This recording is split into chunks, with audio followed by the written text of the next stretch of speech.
I'd like to call this meeting to order. We are all present, and is there any disclosure of pecuniary interest or the general nature thereof? Seeing none, I'm going to ask Diane to read the motion concerning the minutes. Madam Mayor, the motion reads, moved by Deputy Mayor Marks, seconded by Councillor Rowe, that the minutes of the regular planning meeting of Council dated Monday, November the 23rd, 2020 be adopted. Call the vote. Councillor Cook? Yes. Councillor Kravitz? Yes. Councillor Fair? Yes. Deputy Mayor Marks? Yes. Councillor Wynn? Yes. Councillor Rowe? Yes. And Mayor Martin. Yes. The resolution carries. Thank you. Well, normally at this time of year, we have an employee recognition time where we bring the employees in and we thank them for years of service, etc. And it's a chance to recognize them. They are all receiving their recognition, but hopefully some of them maybe are watching tonight, but we would like to publicly recognize them. So I'm just going to read to the into the meeting here, the ones that we are definitely recognizing tonight.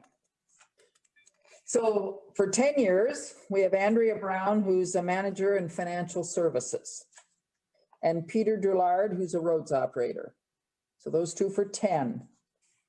For 15 years, Glenn Golem, a roads operator. For 20 years, Jason Vowell, who's superintendent of Parks and Recreation. Now in the Central Elgin Fire Rescue, for 10 years, we have Cody Bishop, Daryl Gratton, Blair Jackson, Paul McClenahan, and Robert Redman. For 15 years, we have Josh Chapman, Devin Ward. For 20 years, we have Glenn Golem. So he's been doing 2 jobs here. For 35 years, Jerry Dakin. And then I have a special one that I'd like to do. And that is for Mr. Leach, who is present. So this is Don's last meeting. So this is a hard one for him and for all of us to say goodbye to Don.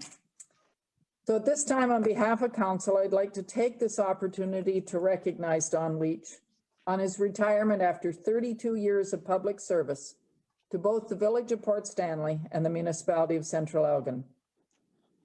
In his 32 years, 29 of those were in the position of Chief Administrative Officer / clerk. Don began his career in the Village of Port Stanley in March 1989 as the Administrator Clerk Treasurer and held that position until the amalgamation of the 3 former municipalities, the Village of Belmont, the Village of Port Stanley, and the Township of Yarmouth, which took place January 1st, 1998. At the time of amalgamation, Don assumed the position of Director of Planning and Development on the senior management team for the new municipality of Central Elgin, and then became the successful candidate for Chief Administrative Officer / clerk in September 2000 when Ken Sloan retired. So he's been 20 years as the CAO of Central Elgin. Both the Village of Port Stanley and the municipality of Central Elgin have benefited from Don's professionalism and his expertise. The progressiveness and leadership Don has provided has allowed for the successful completion of many major municipal projects, which will benefit existing and future generations of Central Elgin residents. Of note, under the direction of several councils, Don, as CAO, was the lead member of the senior management team who assisted in the acquisition of the Port Stanley Harbour. This acquisition will leave a lasting positive legacy in our community. Don, we thank you for your professionalism, your leadership, your loyalty, your commitment, putting up with all of us and some of our crazy questions, to serving the public. You'll be greatly missed by this council and the staff, and we want to extend to you and Gail all our very best. As you step away from public service, hopefully we'll still get you to do some as a volunteer, and begin this new chapter where you can pursue personal interests and spend more time with your family. We do wish you all the very best, Don, and we certainly will miss you. Okay. Well, thank you. I'm certainly going to miss the opportunity to work with everyone. there's always challenges, but I still prefer to look at the positives, the accomplishments, and every council has accomplishments that they can be proud of. I think we've tried to build a team with both council and staff. And just thank you, Madam Mayor, for your kind words. Thank you.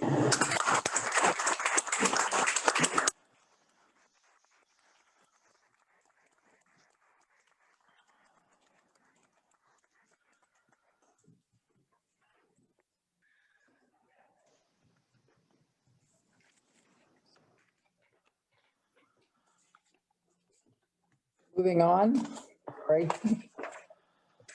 Try not to let my voice break anymore. We have a delegation tonight. Jacob Damstra from Lerners is here to speak to us tonight. And we've had to do this as a Zoom webinar. It's our first experience with a delegation since we've been doing these mixed in-person and online meetings, or even the online meetings. We hadn't had a delegation through all of this COVID time.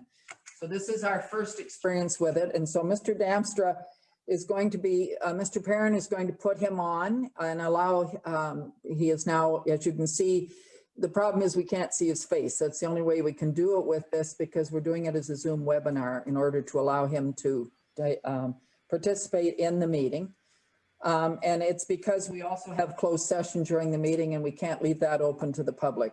So that's why we're doing it as a Zoom webinar.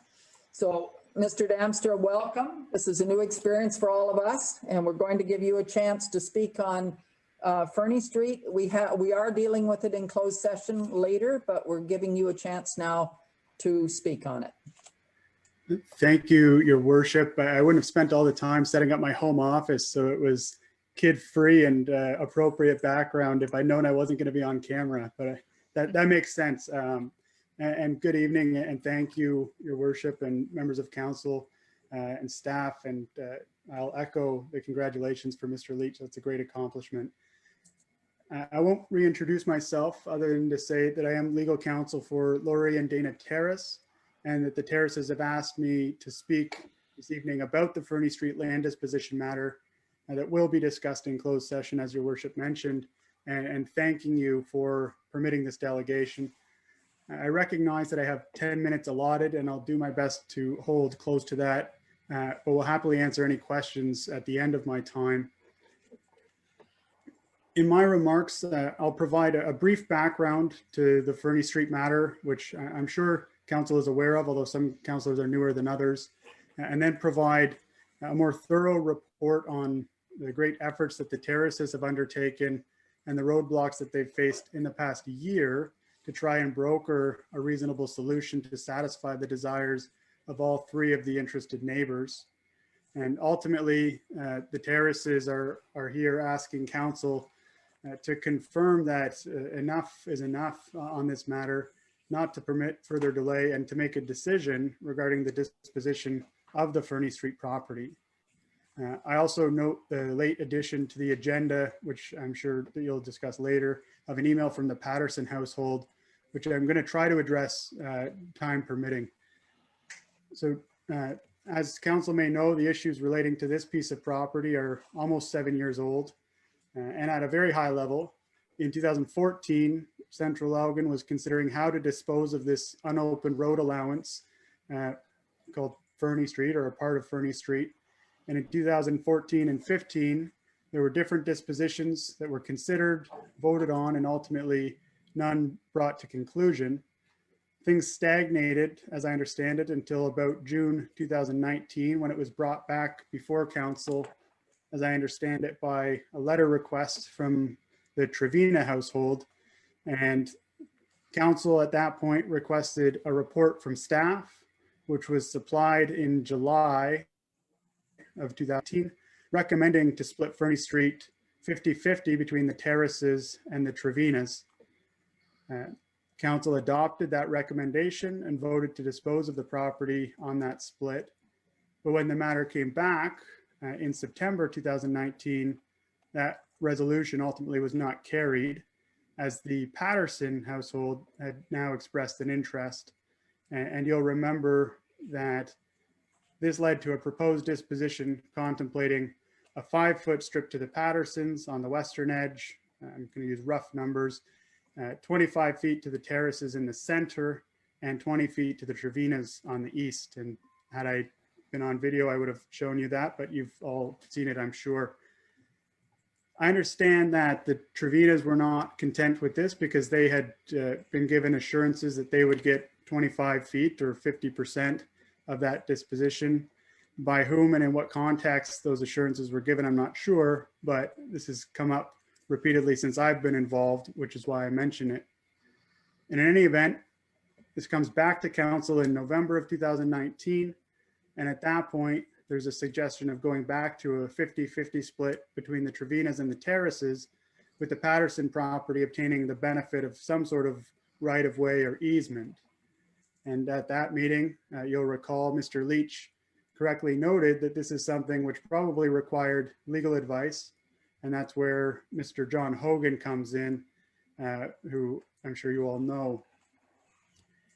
I also understand that at that November 2019 meeting, Mr. Leach did note that a decision on disposition was required and that the municipality cannot simply retain this property.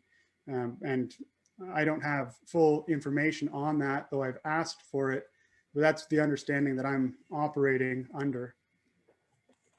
So after follow-ups, the parties ultimately do receive a letter from Mr. Hogan dated May 5, 2020.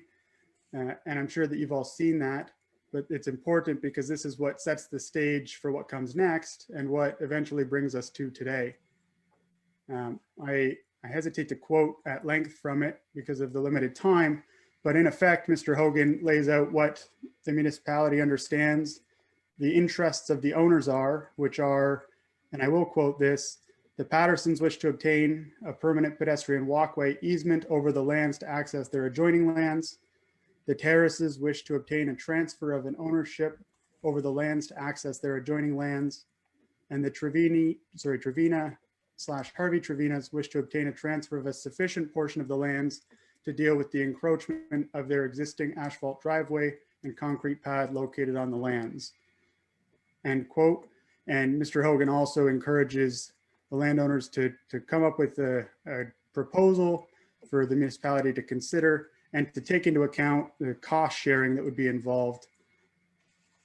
And he encouraged the parties to consult legal counsel, develop an agreement, and consult with him. And so that's what the Trevinas attempted to do. That brings me to the second part of my remarks, which is the terrace's efforts to find a resolution. And I'll spare council the day-to-day, but provide a summary or an overview that brings us from May until here. The terraces did engage me in May to assist, and we immediately reached out to the Trevinas and the Pattersons to try to start a discussion about how to make that work to achieve the goals which Mr. Hogan sets out in his letter. The Trevinas confirm their objective and don't otherwise take an interest being actively involved in working out the details. And the Pattersons, who were not initially represented, so I tried to work with them to explain what would be involved in working out an easement or a right-of-way, which would accommodate their interest, including the costs that would be associated. They insisted before they were represented that the terraces, through me, do all of the work to develop this and bear all of the costs for the easement that they were requesting to benefit their property. And they were quite adamant that they would not bear any cost whatsoever in relation to the disposition of this property, even if it was to obtain an interest in an easement or a right-of-way. Ultimately, and fortunately, the Pattersons retained legal counsel, and the Pattersons' own lawyer recommended a disposition that would see a 50-50 split between the terraces and the Trevinas, with the municipality retaining a 5-foot strip along the south portion of the land as a road allowance, which would give the Pattersons the access that they wanted, and both the terraces and Trevinas would achieve their objectives. And all of this would avoid the potential complexity and costs of easements or rights of way with additional surveys and waivers and insurance. and everything else that would be required. So the terraces, through me, agreed, and as did the Trevinas. So on July 13, 2020, I wrote to Mr. Hogan with a copy to the Trevinas and to the Patterson's lawyer outlining this proposal and taking into account the Patterson's insistence that they not incur any costs. We included in the July 13 proposal a request that the municipality cover any additional survey costs required. Neither the terraces nor, I assume, the Trevinas had an issue that they would pay the costs of the conveyance to them, as noted in Mr. Hogan's letter. And so at this point, all seems promising.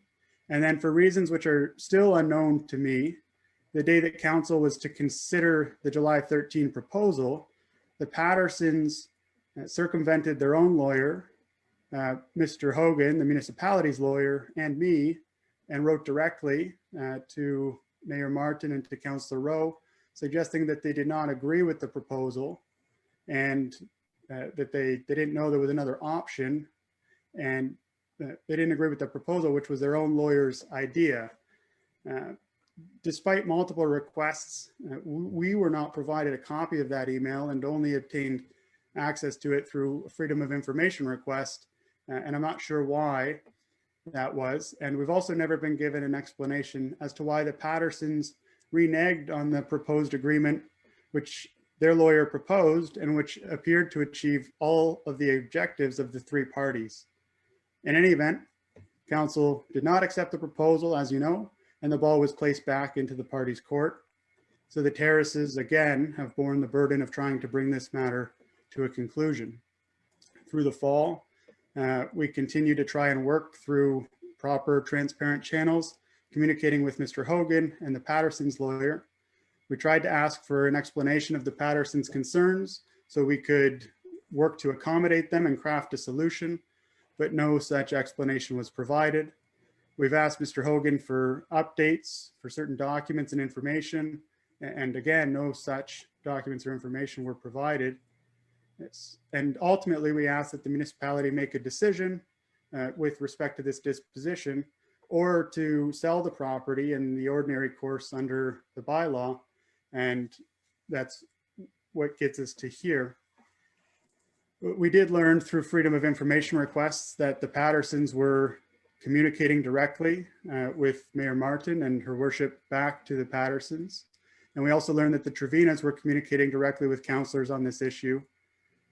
And we also learned after the fact that the Fernie Street issue was on the council meeting agenda for closed session discussion on October 26, 2020, and weren't advised of that despite my requests to stay updated on the matter. So when we learned that on October 28 through Mr. Hogan, I raised the terrace's concerns with all of this and asked for an update on the status. And a few weeks later, a response simply saying the landowners still need to figure it out. So again, I wrote to the Trevinas and the Pattersons' lawyer and invited the Pattersons to advise what their proposed disposition would be, given that we hadn't received any understanding of what their concerns were or what they thought a reasonable solution would be.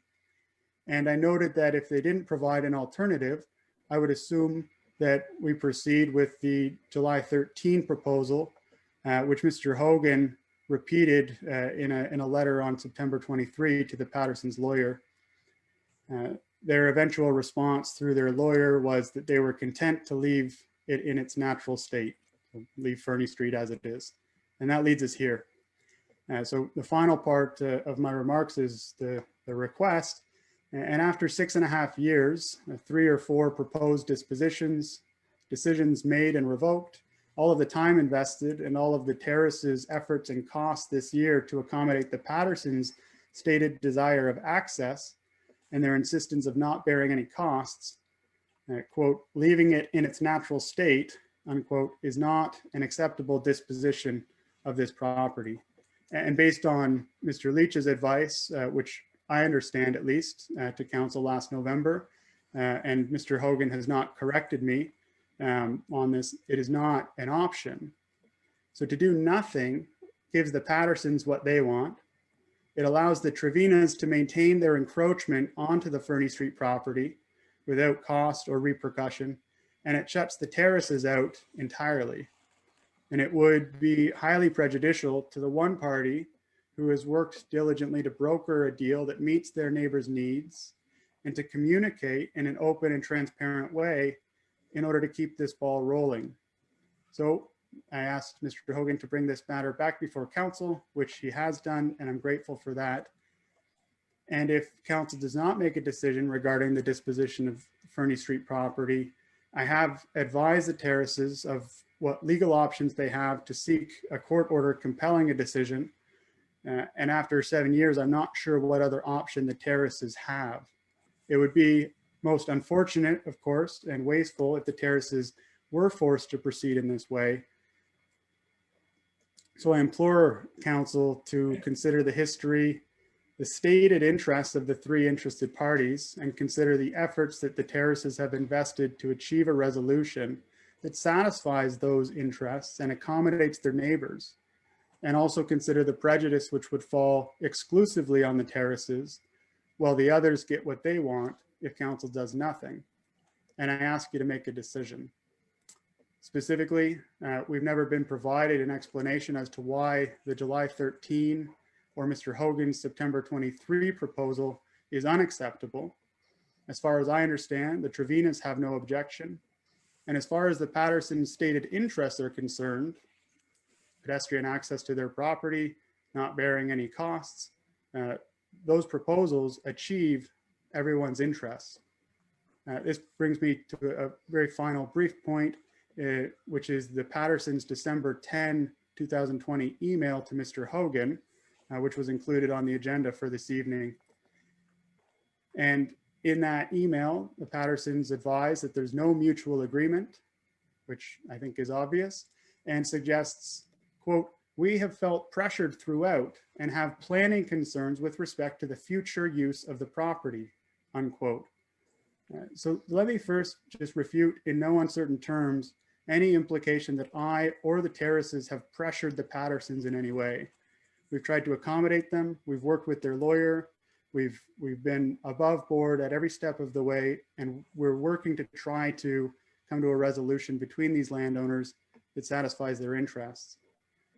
I can also advise that this is the first time in my 7-month involvement in this matter that the Pattersons have communicated any such concerns about feeling pressured or about future development, as they said, or future use of the property. And let me also say that whatever planning concerns the Pattersons have are not relevant in any way to the decision you have to make tonight. There's no application before council, building permit or zoning or subdivision or otherwise. It hasn't even been discussed in my involvement, and that's not why we're here. If there were ever such an application, the Pattersons would have every right to raise concerns in the proper process at that time. But any consideration of that suggested concern in making this decision would be an improper fettering of this council's discretion and should be removed from your minds entirely. So in very brief conclusion, as I know that my time is out, there's no valid or legitimate reason preventing council from deciding the disposition of Fernie Street in accordance with the July 13 or September 23 proposal. To not make a decision in these circumstances would be unreasonable. It would be unfair to the terraces, and respectfully, it's no longer an option. So I thank you for giving me the floor and a moment to raise the terraces concerns. Subject to any questions, those are my remarks, and I appreciate you taking them into consideration. Thank you, Mr. Damstra. Does anyone have any questions? Okay, seeing no questions, we will be discussing it, as you know, in closed session, and we will be going into open live streaming after closed session where the decision will be available. So whatever the decision is. Thank you, Your Worship. I appreciate that confirmation. And again, I appreciate your time and council's time this evening. Have a nice evening. Thank you. Okay, correspondence for action. Correspondent, the first item. Motion Madam Mayor, moved by Councillor Rowe, seconded by Deputy Mayor Marks, that the Council of the Municipality of Central Elgin approves the expenditure of $338 plus 8% HST to cover the insurance premium, which will allow the Port Stanley Fire Rescue Employees Association to operate an outdoor skating rink at Selborne Park from December the 14th, 2020 to March the 31st, 2021. And that council requests the installation of signage respecting social distancing and usage of the rink is at the risk of the participant. And further, that no hockey will be permitted and a maximum number of skaters allowed will be capped at 100, subject to the municipality's social distancing guidelines. Thank you. Any questions? Go ahead, Fiona. How big is it? What's the size? I don't think it'll accommodate 100 people. Yeah, I was going to say the one they put in Sparta isn't that huge. yeah, it was just the number in my mind. That's a lot bigger than what I was picturing, but yeah, so there's no way of social distancing that. The 100, I think, is just the number that allowed on an ice rink outdoors at the moment, correct? It's just. Okay, that's where that came from? Yeah. Okay. Mr. Fair, Councillor Fair, sorry. I noticed on the news tonight, London has shuttered their rinks. They fenced them off so no one can go on it because there wasn't proper distancing. I'm just wondering with I know we're in orange right now, but if we move to red, that would be closed in anyway. Are we wise, if you will, to go on with it? Maybe it should be postponed this year and not done at all. Well, I think they were asking about the code reds, like we're not in a red zone yet, we're still in orange. London went to red and that's why they're shutting their rinks, et cetera, down. It's because they're in red. They also believe that, I think they were saying that if you go into red, it's probably about 28 days or 2 sets of 2 weeks. And then you could, if things are under control, you can come out of red as well. So we'll hope we don't go into red. I think this is just, if they can do it, it would be very nice for the children in the community to have this outdoor rink. Certainly the way I learned to skate, we had a pond. But any other questions before we consider voting on this? Councillor Kravitz. Just a comment that was made about London. I think they're just temporary shutting the ice rinks down. Are they going to open up to a smaller amount? I think they're limiting them to 25 during the red. I believe that's what they're doing. And It should have fenced off. 10, is it? indoor is 10. I don't know about outdoor. I think they're actually limiting the outdoor time in London to 45 minutes per person. They're actually going to have city staff working there during the red time. That was the outcome of the news report tonight. I think that the problem was they had more than 100 on the rink in Victoria Park, and that's what caused this. Yeah, so I would support this, covering the insurance for this. It's normally we cover the parades, not almost the same amount as it would be for a parade. We don't have a parade, so. And it does go for 3 months rather than one evening. Okay, would you call the vote? Certainly, Madam Mayor. Councillor Cook? Yes. Councillor Kravitz? Yes. Councillor Fair? Yes. Deputy Mayor Marks? Yes. Councillor Wynne? Yes. Councillor Rowe? Yes. And Mayor Martin. Yes. Resolution carries. Okay, the amendment to the water board. Members and alternates, if you would read the motion. Next motion, Madam Mayor, moved by Deputy Mayor Marks, seconded by Councillor Rowe, that council has no objections to the proposed amendment to bylaw 1.3 respecting the appointment of members and alternate members to the Elgin Water Board as per email correspondence from Andrew Henry, Director, Regional Water Supply, dated December the 7th, 2020. Are there any questions? Councillor Rowe. Thank you. So at an earlier council meeting, we had approved or voted on Councillor Kravitz and Mr. Brooks sitting on that water committee, or is that something different? Councillor Kravitz, you can. Yeah, that's something different. That's the possibility of a joint board between Huron and Okay, Elgin. This is just strictly the Elgin primary board, where we have 3 representatives for us. They're Dutton, Dunwich, Southold, and ourselves. And jointly, we only get 1 vote for our population on the primary water board. And so this is establishing that Central Elgin is going to have the vote for this year. Southold will have the vote for the following year, and then Dutton, Dunwich will have the vote for the 3rd year, and it'll be on a rotating basis. It's just allowing a equal representation on the primary board. That's what this motion is. And if if Councillor Kravitz is the voting member and he's away, then between the 2 alternates, one of them will have to decide who gets to vote. And the reason for this change is that Dutton, Dunwich has come on board. They weren't part of the board prior to this year. So they're joining it. They have a small proportion. So that's why the 3 of us are lumped together, as is Malahide, Elmer, and Bayham. They have 1 representative on the board. Okay. And then St. Thomas has 2. Mr. Leach? Madam Mayor, so what the bylaw does is it provides for 2 alternates, because right now there would only be 1 alternate between the 3 municipalities, according to the bylaws for the primary board. But with the addition of Dutton, Dunwich, that would mean 1 municipality wouldn't have that same right to an alternate. And in turn, they're doing the same thing for the 3 Eastern Elgin municipalities that are in a similar situation, where there's 3 municipalities represented by 1 voting member, and right now just 1 alternate. And further to that, so during the board meetings, a municipality would be left out of the information. This way, everybody has the opportunity to have a representative at the board meetings. It just can't vote. Yeah. Only 1 gets to vote. Yes. sorry, so the alternate is one of the other 2 municipalities? Yes. So it's not a brand new person or anything? No. Okay, thank you.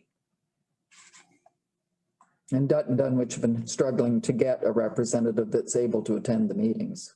I'm aware of that. Any other questions? Not, would you call the vote? Councillor Cook, Yes. Councillor Kravitz. Yes. Councillor Fair, Yes. Deputy Mayor Marks, Yes. Councillor Wynne, Yes. Councillor Rowe, Yes, and Mayor Martin. Yes. Resolution carries. Thank you. Now, the next one, I assume you're looking for direction on. Yeah, we all received a package at the last meeting that we had from Mr. Goodwin, requesting that we look at electric scooters. A lot of people are using them without, there isn't a bylaw or a rule, but there are lots of people just using them. And so Mr. Goodwin had asked that we look into this and see if it's possible.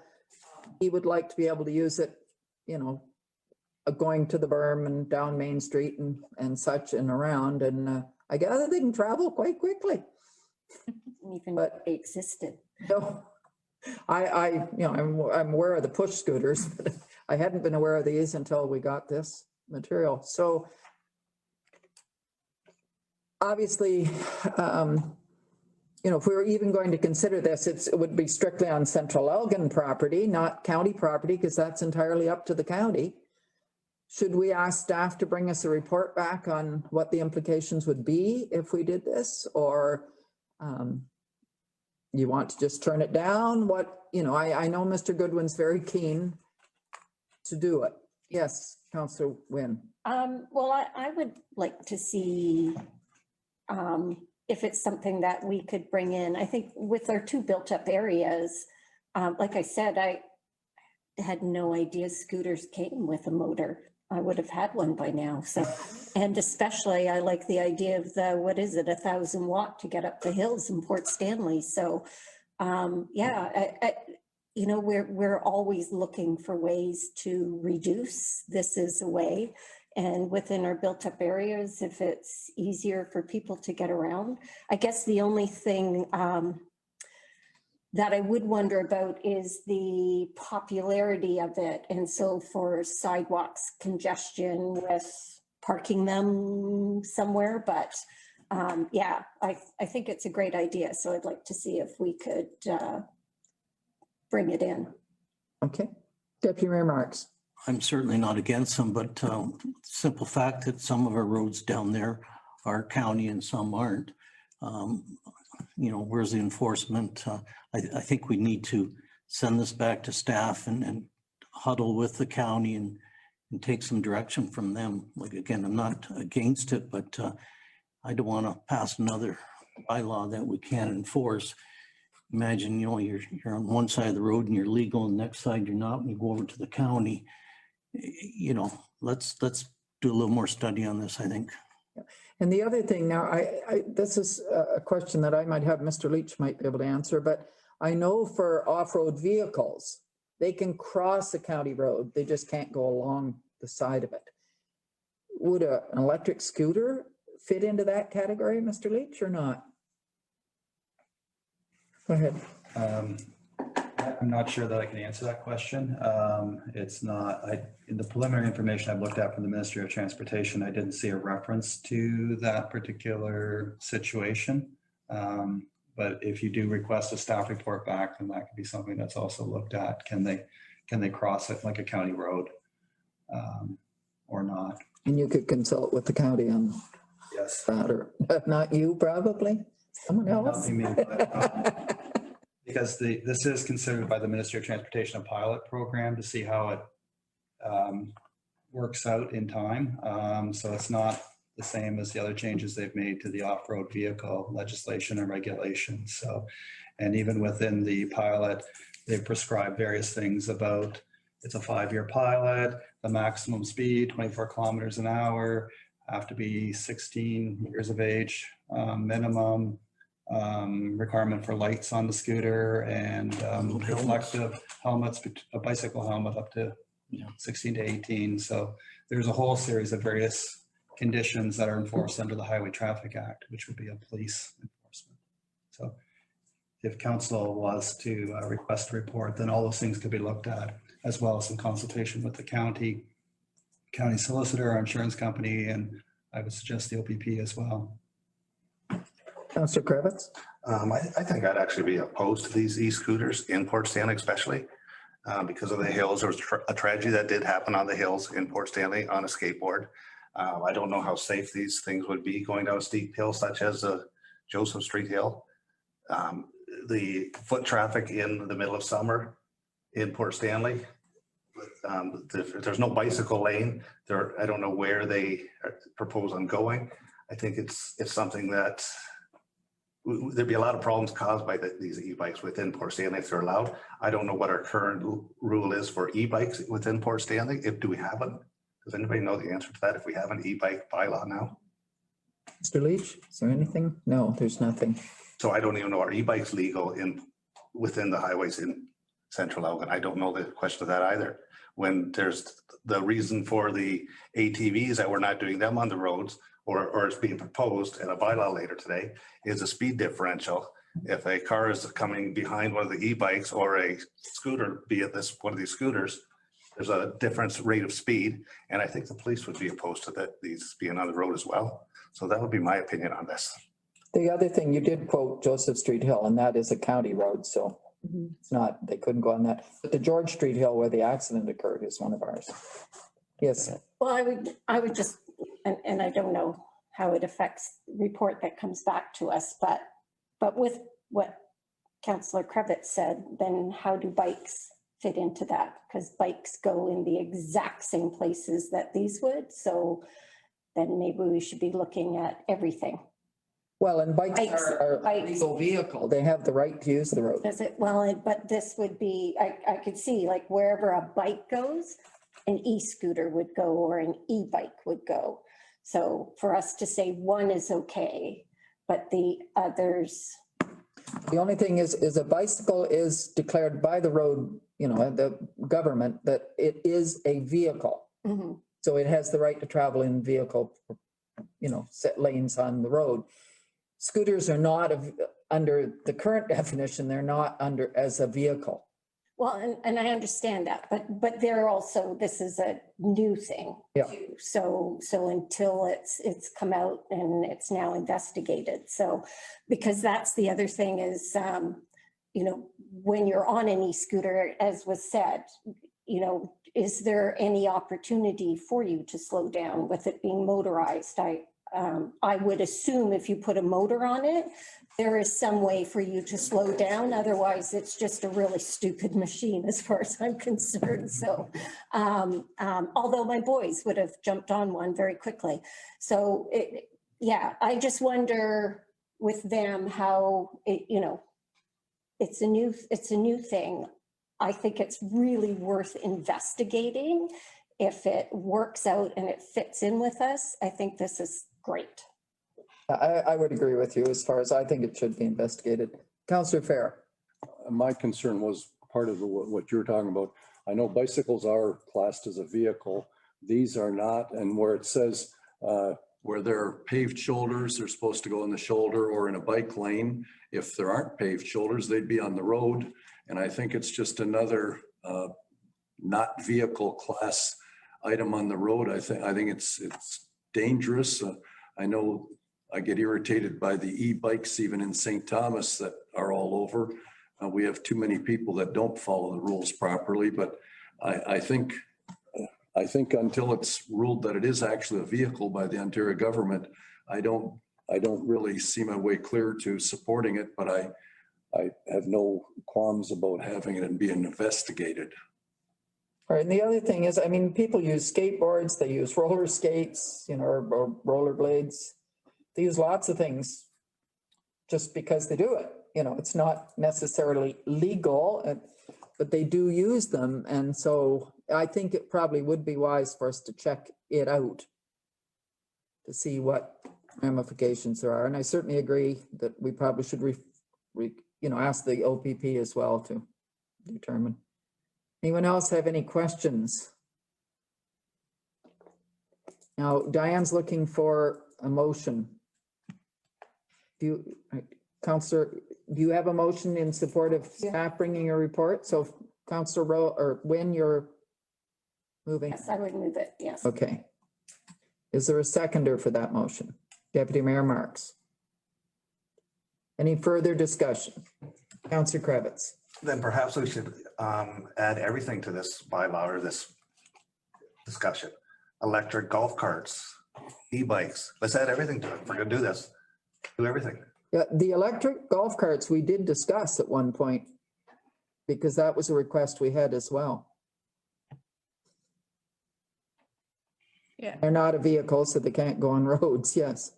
I would agree with the general consensus here, I guess. But yes, I have really a hard time understanding why they would distinguish between e-scooters and any other motorized type of equipment, I guess, to get around. Being green is great, but I just don't understand why it wouldn't be everything. So not to create more congestion, but. Yeah, I think the size of it, I mean, it's not as big as a golf cart or. How many adults do you see on a scooter? Well, Mr. Goodwin is not a young man. But he's in the minority, I would have to say. Nothing. I've never seen an adult on a scooter. It's always kids. And so kids, anybody that's younger than 16 is not allowed to ride this motorized scooter. So I'm just trying to envision who's actually going to use them, not opposed to investigating them, but I don't know if I'd get on one or not. I had an experience riding one of the things in Europe. They have these little two-wheel things with a handle. You just stand on them and. Oh, the Segway. Yeah, the Segway. Yeah. So, I've been on that. But. Yeah. They're not very big either. It took a bit of encouragement to get me on one. So we have a motion then. Do you want to read the motion? Just. Yeah, the motion I did prepare was specific to e-scooters, so. Want to add E-bikes. e-bikes? Animals. Any motorized, like, because there are golf carts, so maybe electric. Are we thinking of electric motorized? Yeah. My recommendation would be to investigate the e-scooters as is, because that was something that was specifically the test. If through all of the investigation, it becomes apparent that there's really no reason that those other things, the other motorized methodologies aren't part of it, couldn't be part of it, then kind of start including them there. But if we do the other ones, not the, just things other than the e-scooters, then we're going to have to invent all of the details that go around each one of those, and it might be more complicated than. Okay, so yours, Might be. leave the motion as it is with just the e-scooters. If we find things, that leads into the others, then we'll investigate those at that time. Yeah, I think they should be part of the work, but the focus should be on the e-scooters. Does that make any sense? I have to agree. We have to realize that we're still in a pandemic. Yeah. And we're in a time of transition. Without insulting anyone, this hardly is a priority to this council, or should it be? So I think it needs to take a back burner, and we have a lot of things to deal with. This is intriguing, but I don't think it's a high priority right now. And I don't mean to say that to be mean to anyone, but we are still in a pandemic, many pressing issues. And they take the front. Just only my opinion. Okay, would you read the motion so people know exactly what they're voting on? Because we do have a mover and seconder. The motion reads, Madam Mayor, moved by Councillor Wynn, seconded by Deputy Mayor Marks, that council direct staff to prepare a report respecting the written submission from Mr. Guy Goodwin regarding e-scooters, and to bring forward a report at a future meeting of council. Thank you. And obviously they won't be used through the winter likely, so it wouldn't be till nice weather again.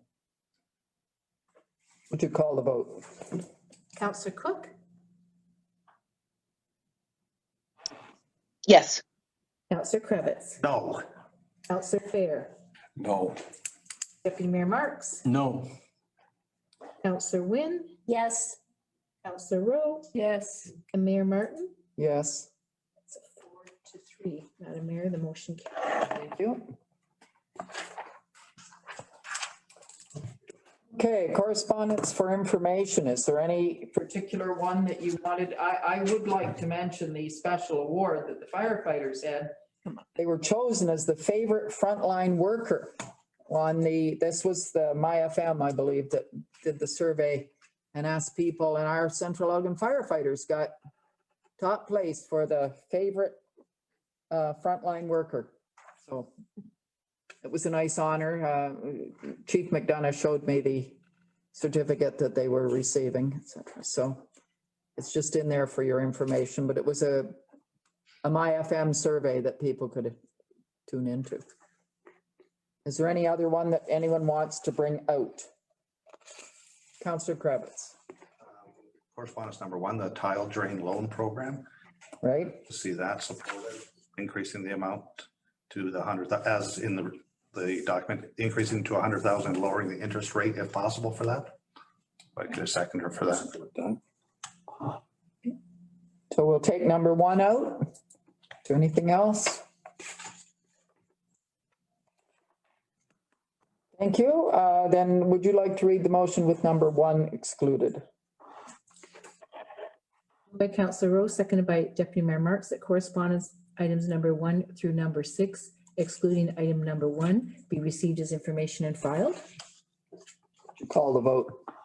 Councillor Cook, Yes. Councillor Cravitz, Yes. Councillor Fair, Yes. Deputy Mayor Marks, Yes. Councillor Wynn, Yes. Councillor Rowe, Yes. and Mayor Martin. Yes. Resolution carries. Now the one for number 1. The separate motion on item number 1, Madam Mayor, moved by Councillor Cravitz, seconded by Councillor Fair, that correspondence received from the Township of Howard, which was sent to the Honourable Ernie Hardeman, Minister of Agriculture, Food and Rural Affairs, respecting the tile drain loan program, be endorsed. Call the vote? Councillor Cook, Yes. Councillor Cravitz. Yes. Councillor Fair, Yes. Deputy Mayor Marks, Yes. Councillor Wynn, Yes. Councillor Rowe, Yes. and Mayor Martin. Yes. The resolution carries. Okay, Director of Infrastructure and Community Services, automated garbage carts. And Jeff, I'm going to ask you to speak to this. We're going to consider this report. It's a fairly extensive report, and we're going to look at the various aspects. And there will be motions on each of the separate aspects so that we don't try to lump everything together and make sure we're all in agreement on everything. Go ahead, Mr. Brooks. Thank you, Madam Mayor. Yeah, so staff is seeking direction on 4 key points in regards to this report for the automated cart system. The first would be a fee structure that can be presented to residents to help them make an informed decision on which size cart that they would like to purchase. So I'd like to stress that these are not the final fees that will be charged out to the residents, rather an estimated cost for the different sizes of carts.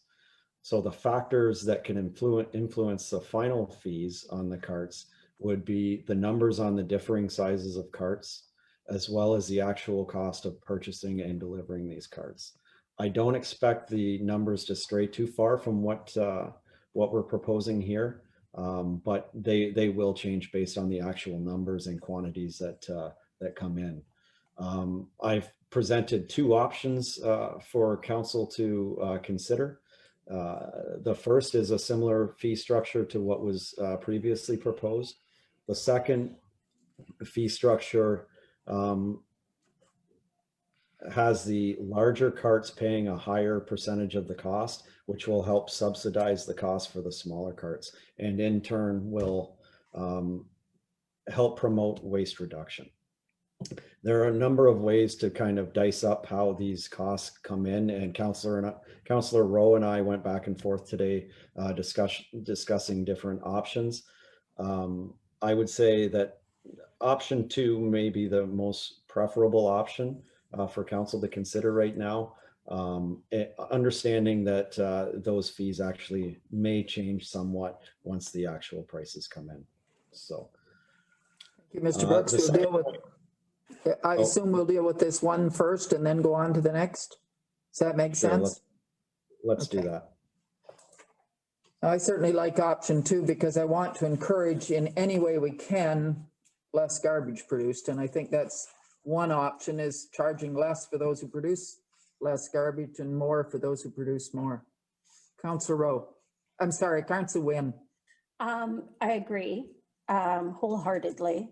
The only thing that I would say is if we do go with this option, that we really need to educate the waste reduction aspect of it, so that we're not penalizing residents, as I've been told, but the understanding needs to go out that we have to stop putting out garbage.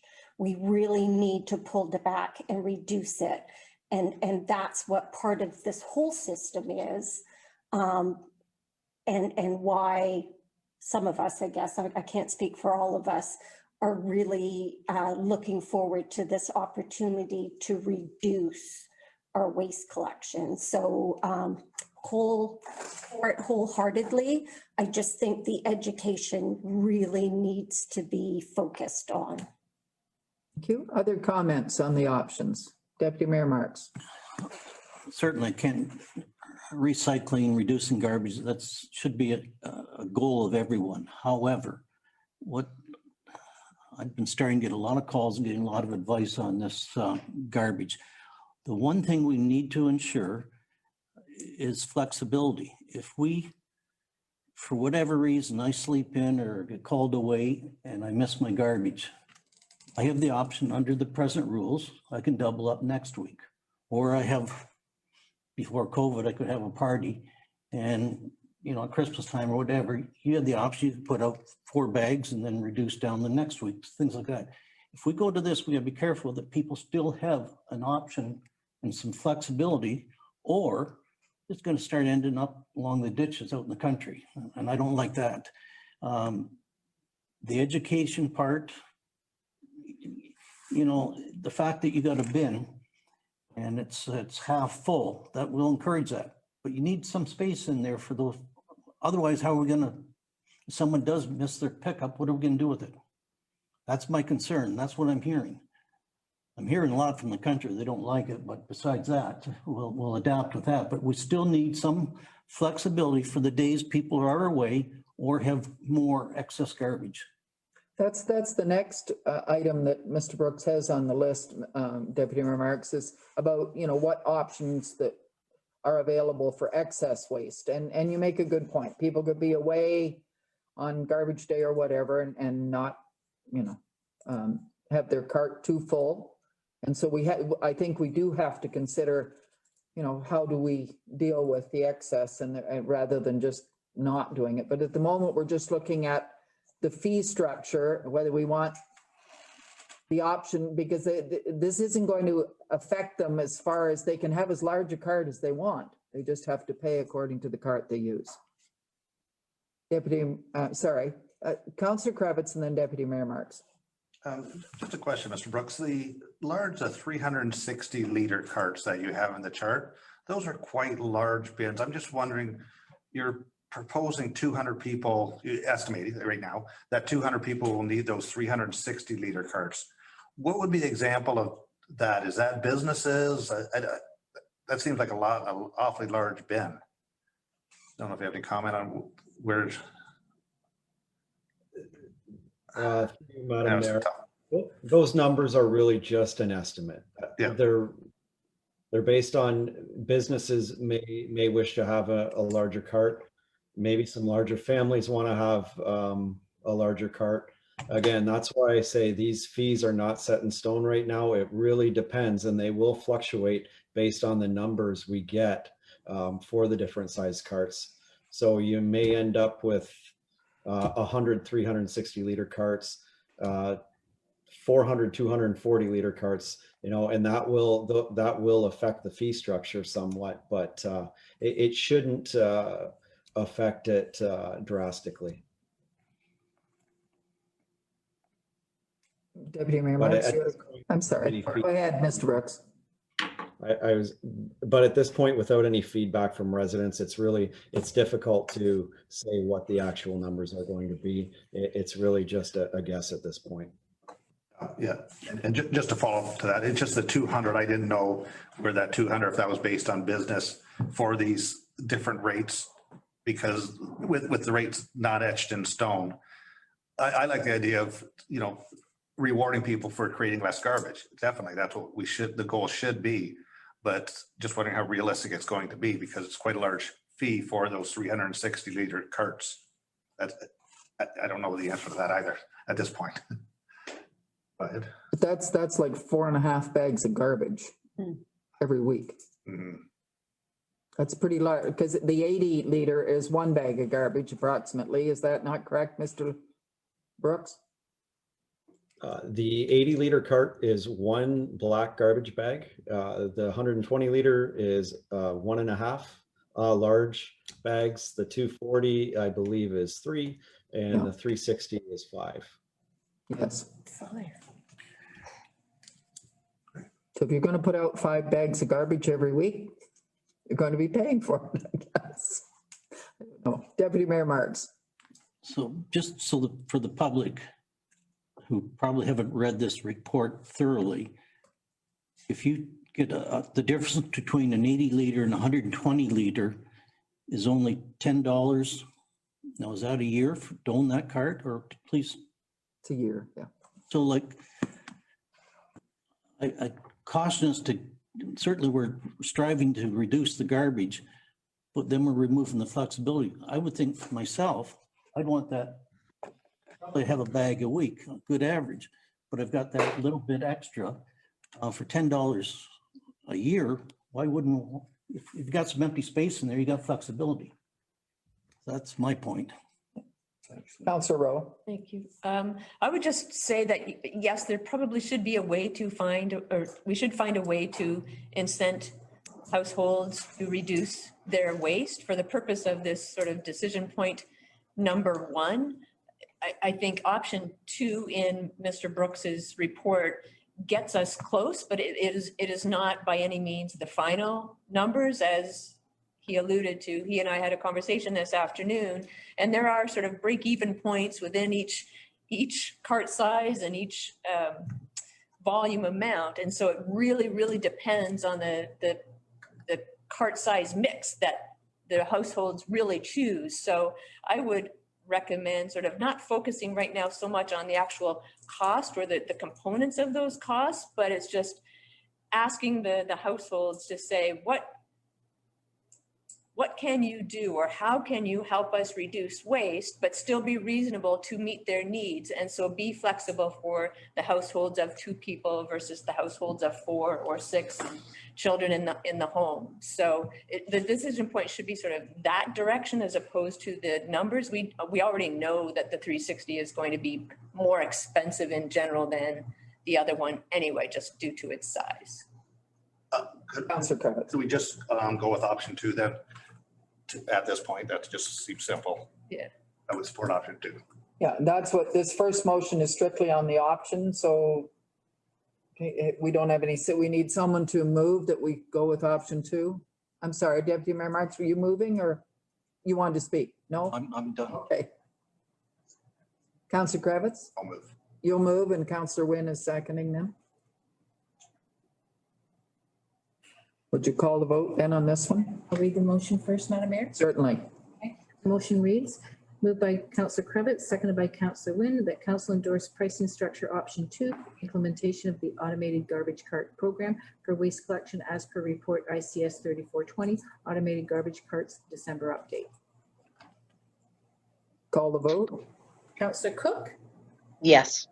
Councillor Kravitz, Yes. Councillor Fair, Yes. Deputy Mayor Marks, Yes.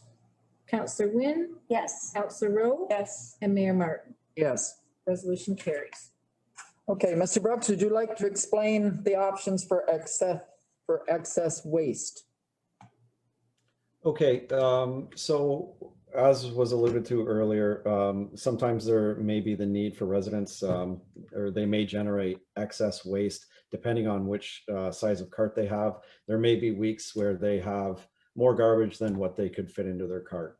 So as an option, council could choose to supplement the cart program with a bag tag program. Similar, it's a little different than what we have now, in that we would sell bag tags for excess garbage at a higher rate than what the tags are sold for now, in order to help recoup some of the extra costs that goes into collecting the bags on the side of the road as opposed to the cart system. So some municipalities have this. The City of Toronto, for example, has a bag tag program where they have a cart system in place, like we're headed towards, and residents in the City of Toronto can purchase a bag tag for excess garbage at a cost of, I believe it's somewhere between $5.50 and $6 per tag.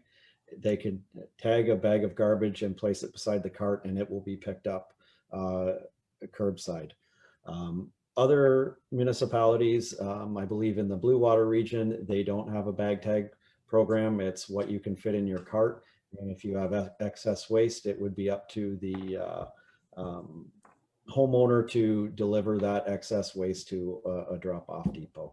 So those are the 2 options there. We could try it in 2021 as a pilot program to see how it works, and go from there in 2022. If council did wish to go for a garbage tag program, I would suggest maybe pricing the tags somewhere in the neighborhood of $2.50 to $3 to again promote waste reduction and help cover our costs for the collection of it. Deputy Mayor Marks. I'm just thinking out loud here. If I get the 120, the bag and a half, having that extra, would it not be cheaper to try and stuff my extra garbage in there rather than buying garbage tags when you need them? Because for $10 a year, I'm going to have the bigger size with more space. Am I wrong in assuming that? I would say that's correct. What's your? Why would someone want, I think the garbage tags is going to be confusing, create a lot more traffic, people looking for them when they need them, because you never sort of know when you need them.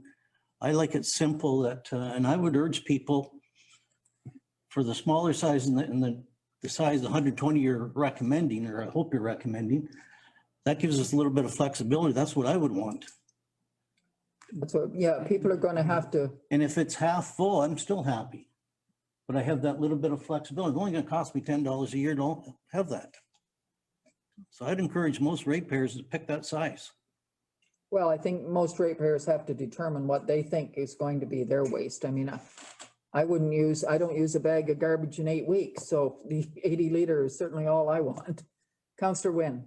I would agree. I mean, we can encourage, again, we should be encouraging the reduction. And I understand you can sleep in. I understand you're going to have parties. I understand these things are going to happen. But if we make allowances for it all the time, then forget about the reduction, because if you give people the opportunity to put more garbage out, they're going to put more garbage out. So unless there is some way of reducing and making it difficult, that's not what I want to say, but I can't think of the right words right now.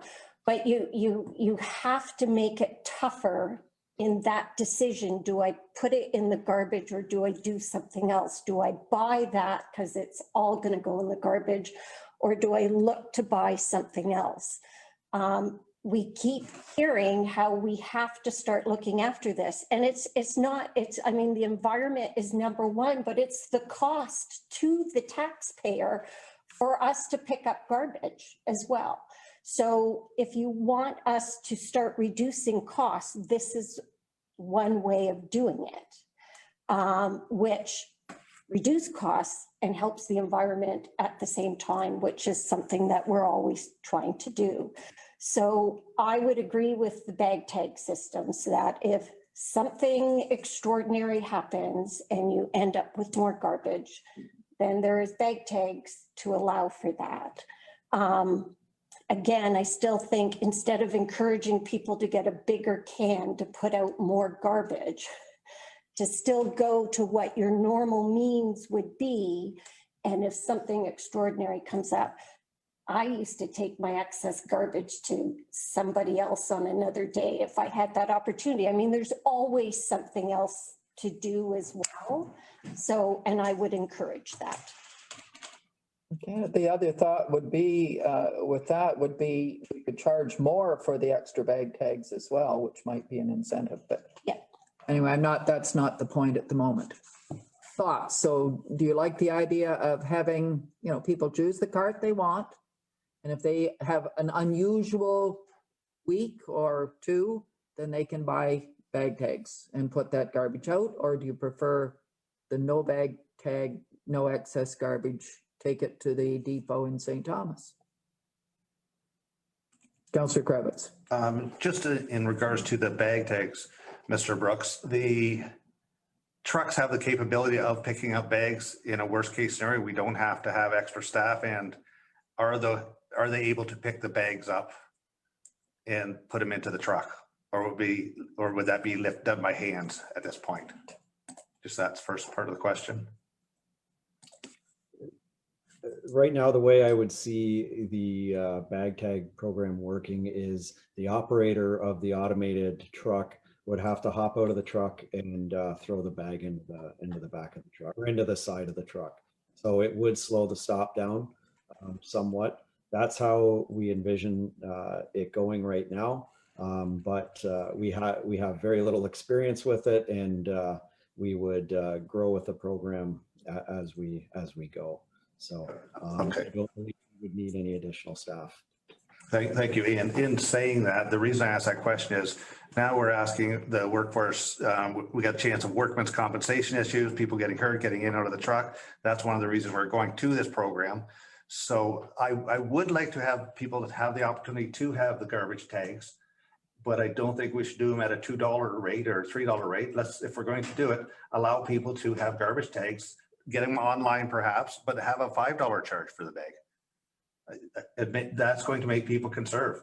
If you start selling the bag tags for $1, $2, people are going to stick to the tag system. But I would like to have people to have the opportunity to have them. So when Tom has his Christmas party after COVID, be okay. Thank you. Any other comments? Councillor Rowe. I agree. Agree. Deputy Mayor Marks. You know, maybe some people will go on, if we have that option to get a tag online, but there's an awful lot, it's a long drive from the North End, Belmont area, Truman Line, et cetera, to come in and get a tag, especially, no one's gonna go and buy 20 or 30 tags, hoping they have extra garbage. But the day they need them, the garbage is there, what are they gonna do? They're gonna have to get in the car and go look for some. I'm in favor of what we're doing, going ahead with this, the bulk pickup, et cetera, for all the reasons, mechanizing it, but I think having the tags is just going to complicate it. Councillor Fair and then Councillor Rowe. Just so you know, there are distribution centers. Chad at Lyndhurst Variety does sell tags too, so you don't have. Sometimes he runs out. Pardon? Sometimes he runs out. Again, you still have to go there. And there's good reasons to go there too, but. That's another encouragement, I guess, to save. And the other thing would be is you could buy 5 tags at one time, thinking you might have 5 incidences or whatever. You might be able to predict to some extent. Councillor Rowe, you had a. I was just going to say that maybe there's an option, you have to investigate it, but if you go online to buy your bag tags, you maybe could print them out at home so that they're right there and you don't have to go anywhere. But I'm not sure what that software would look like. So sorry, Mr. Brooks, it's just another thing to look into. Mr. Leach. If you were to sell tags this way, Madam Mayor, you could think of it like postage stamps. Yes, if you're going to mail a letter, you can run out to the post office to buy 1 stamp, but most people don't do that. They go and they buy a book of 10 or whatever they think they might use. And you don't have to go to the post office. You can go to different stores that sell them. Same thing with garbage tags. They can be sold by different stores. Some stores may want to sell them just because it brings people into the store. So it may be a benefit to do that, just like having a poster. But the other thing is the bag tags wouldn't expire like they do now. They could go on and on. So they can be flexible. Yeah, that's a great point, Mr. Leach, just the fact that they don't expire. They're not by the year. Yeah. I think that's an excellent idea. So we could just keep them, they're one color. You could buy 5 and they're good for 10 years. Yeah.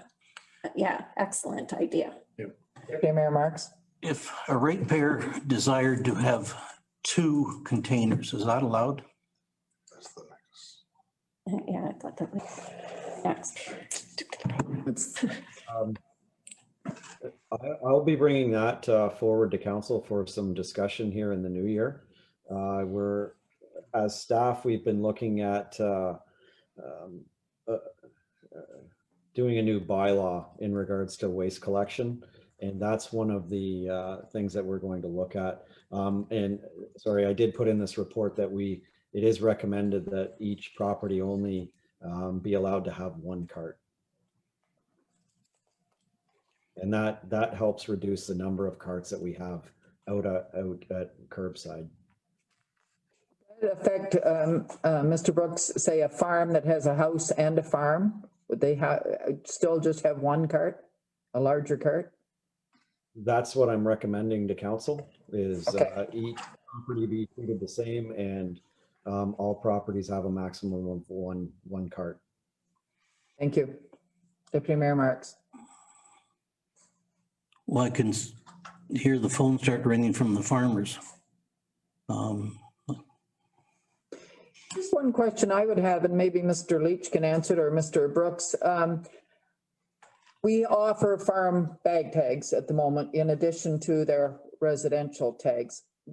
Do most farms take us up on that or not? I believe most farms do take us up on it. I can't give you any actual numbers on if they're actually used. Yeah, most farms do take up the additional 30 or 35 tags that they're offered.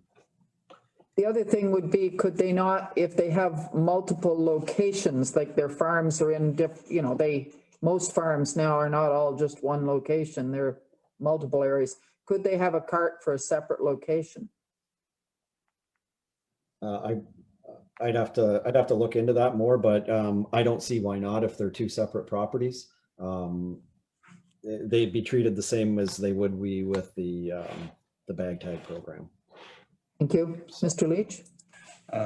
One thing with this whole garbage bin program, Madam Mayor, is that we're not the first to introduce this, that it's been around through the city of Toronto and numerous rural municipalities. And, we've given the examples of Southwest Middlesex, Adelaide, Metcalfe, Warwick Township, and Lambton that have all introduced this.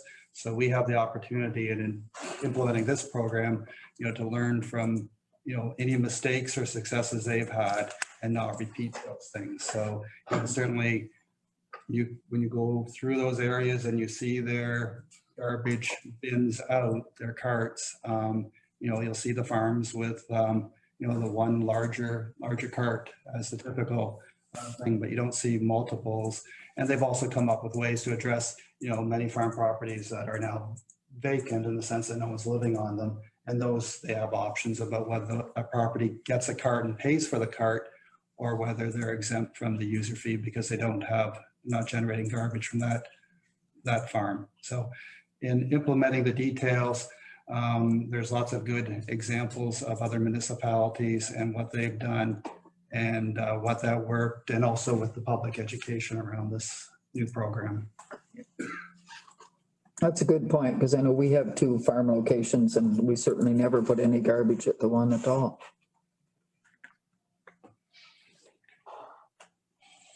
Okay, does someone want to make a motion whether we're going with the tags or not with the tags?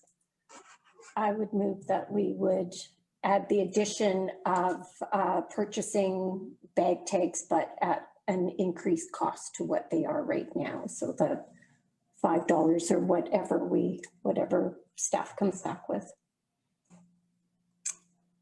Okay, do we have? Yeah, I'd agree with you. Okay, do you want to second that motion, Karen? I will. Okay. Yeah, sure. Thank you. So Madam Mayor, for clarification and understanding, my understanding is you're proposing the option 2. Are you looking to do the pilot project as indicated in Mr. Brooks's report? And then I do need the specific amount that you would like the tag to be purchased at, the excess garbage tag.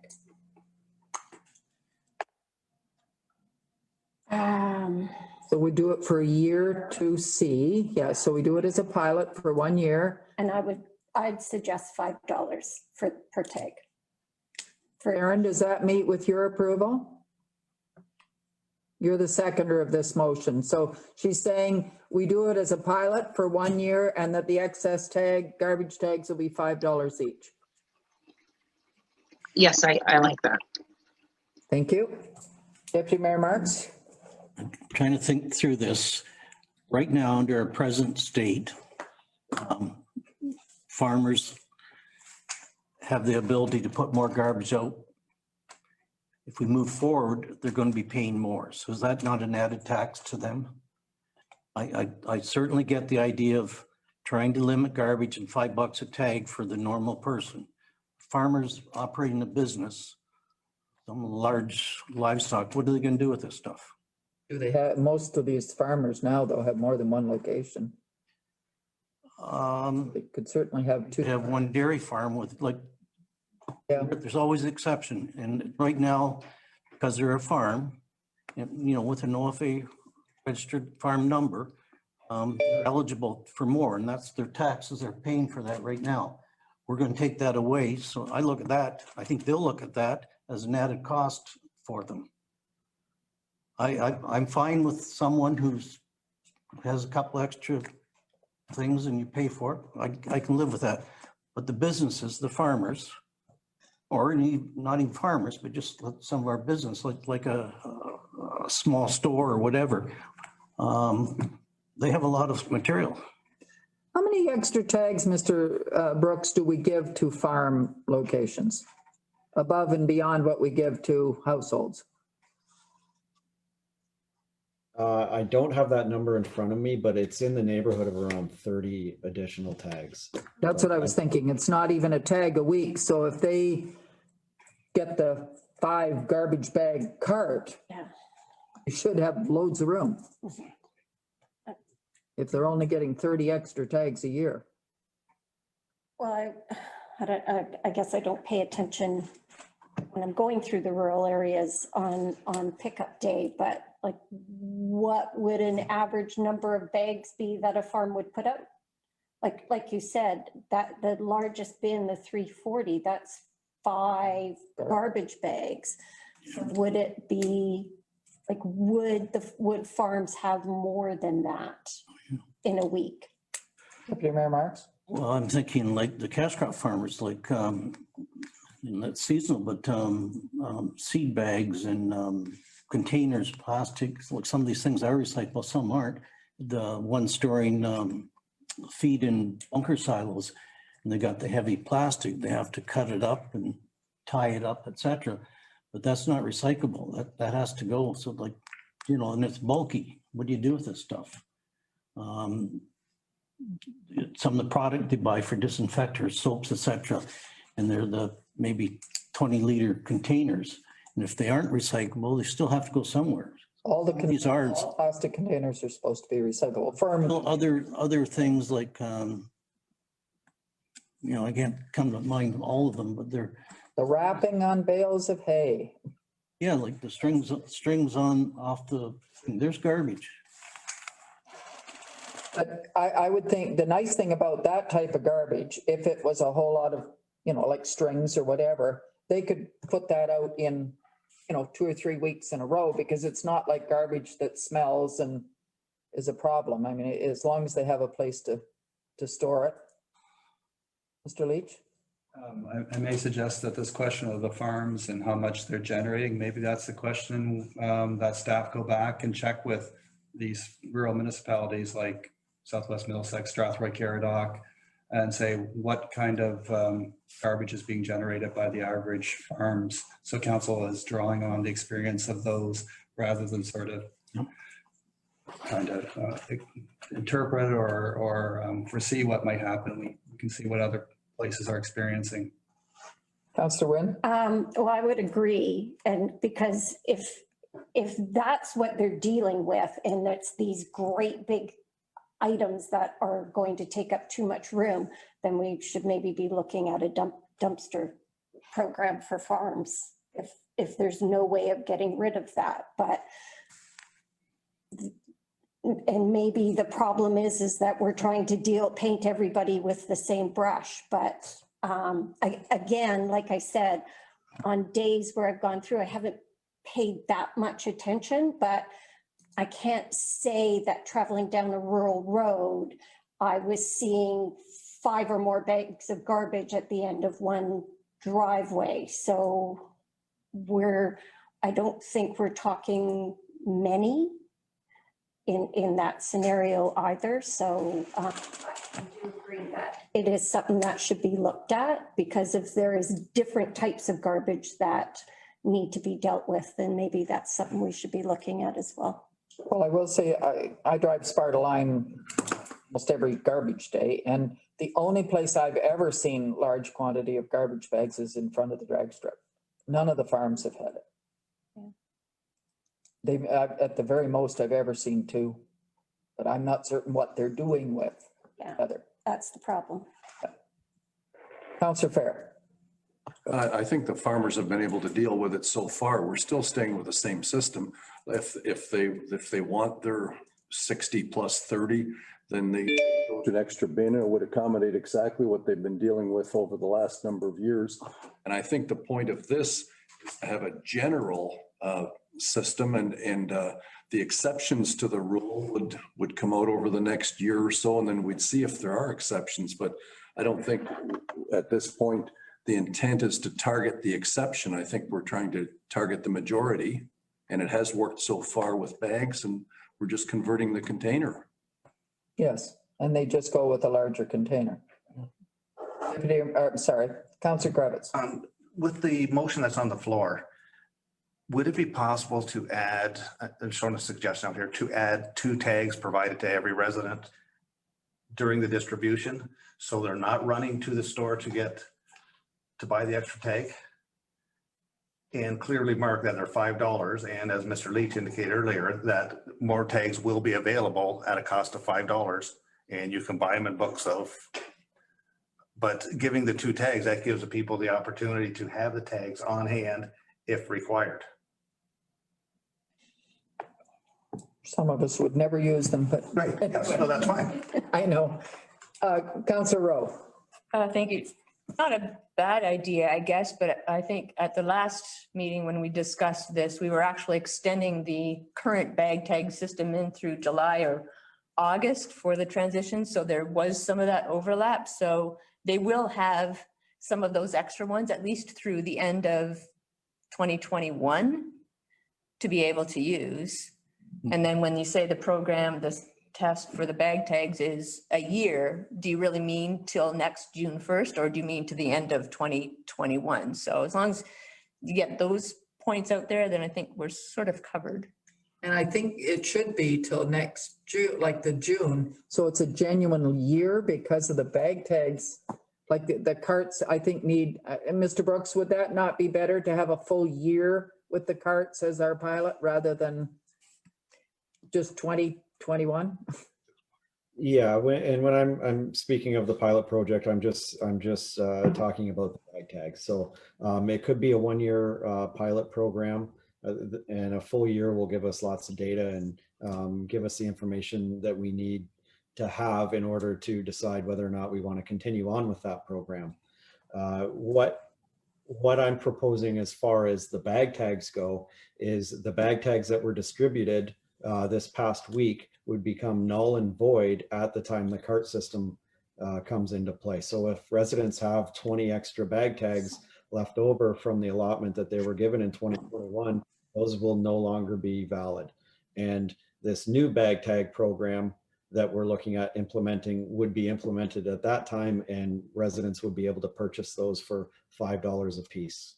So they would be a different color tag and look different than the ones that are distributed for the bag tag program early in 2021. Realized I haven't found my bag tags, and I know they did Sparta the other day, so I'll have to go looking to see where they left them.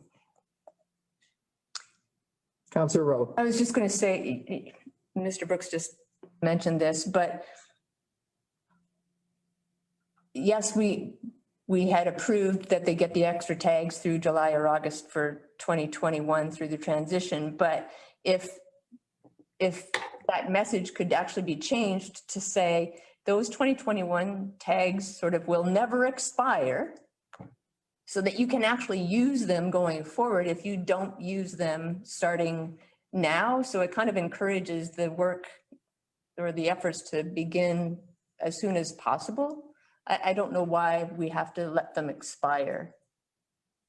I get it's the old program, but they're there.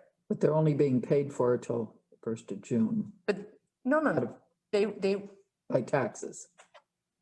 But that's the thing, they've been paid for. All of those tags that have been mailed out have been paid for, are paid for.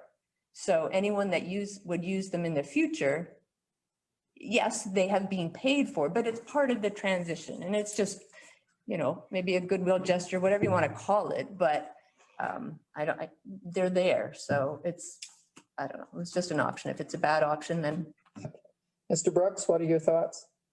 One thing council may want to consider when deciding upon this is that there are seasonal residents in Port Stanley. So by the time they get to Port Stanley in May, they may have a collection, they may still have 35 bag tags.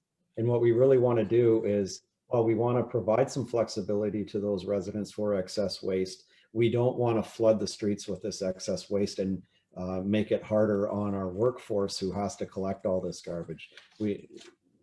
So I think if we keep those tags valid, we may see that we generate a little bit more excess waste than we really want.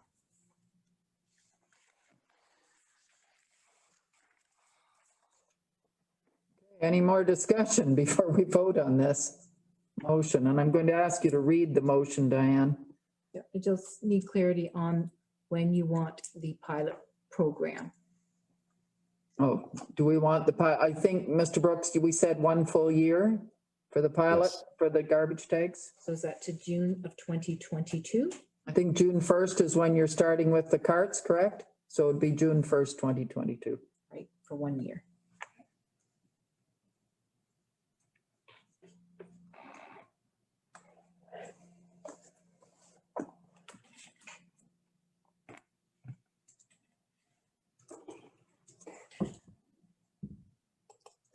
Okay, so the motion reads, Madam Mayor, moved by Councillor Wynne, seconded by Councillor Cook, that council direct staff to implement option 2 respecting excess waste as a pilot program beginning June 1st, 2021 to June 1st, 2022 to gauge its viability and cost. And further, that council approved the price per tag for excess garbage to be $5 as per report ICS 3420, automated garbage carts, December update.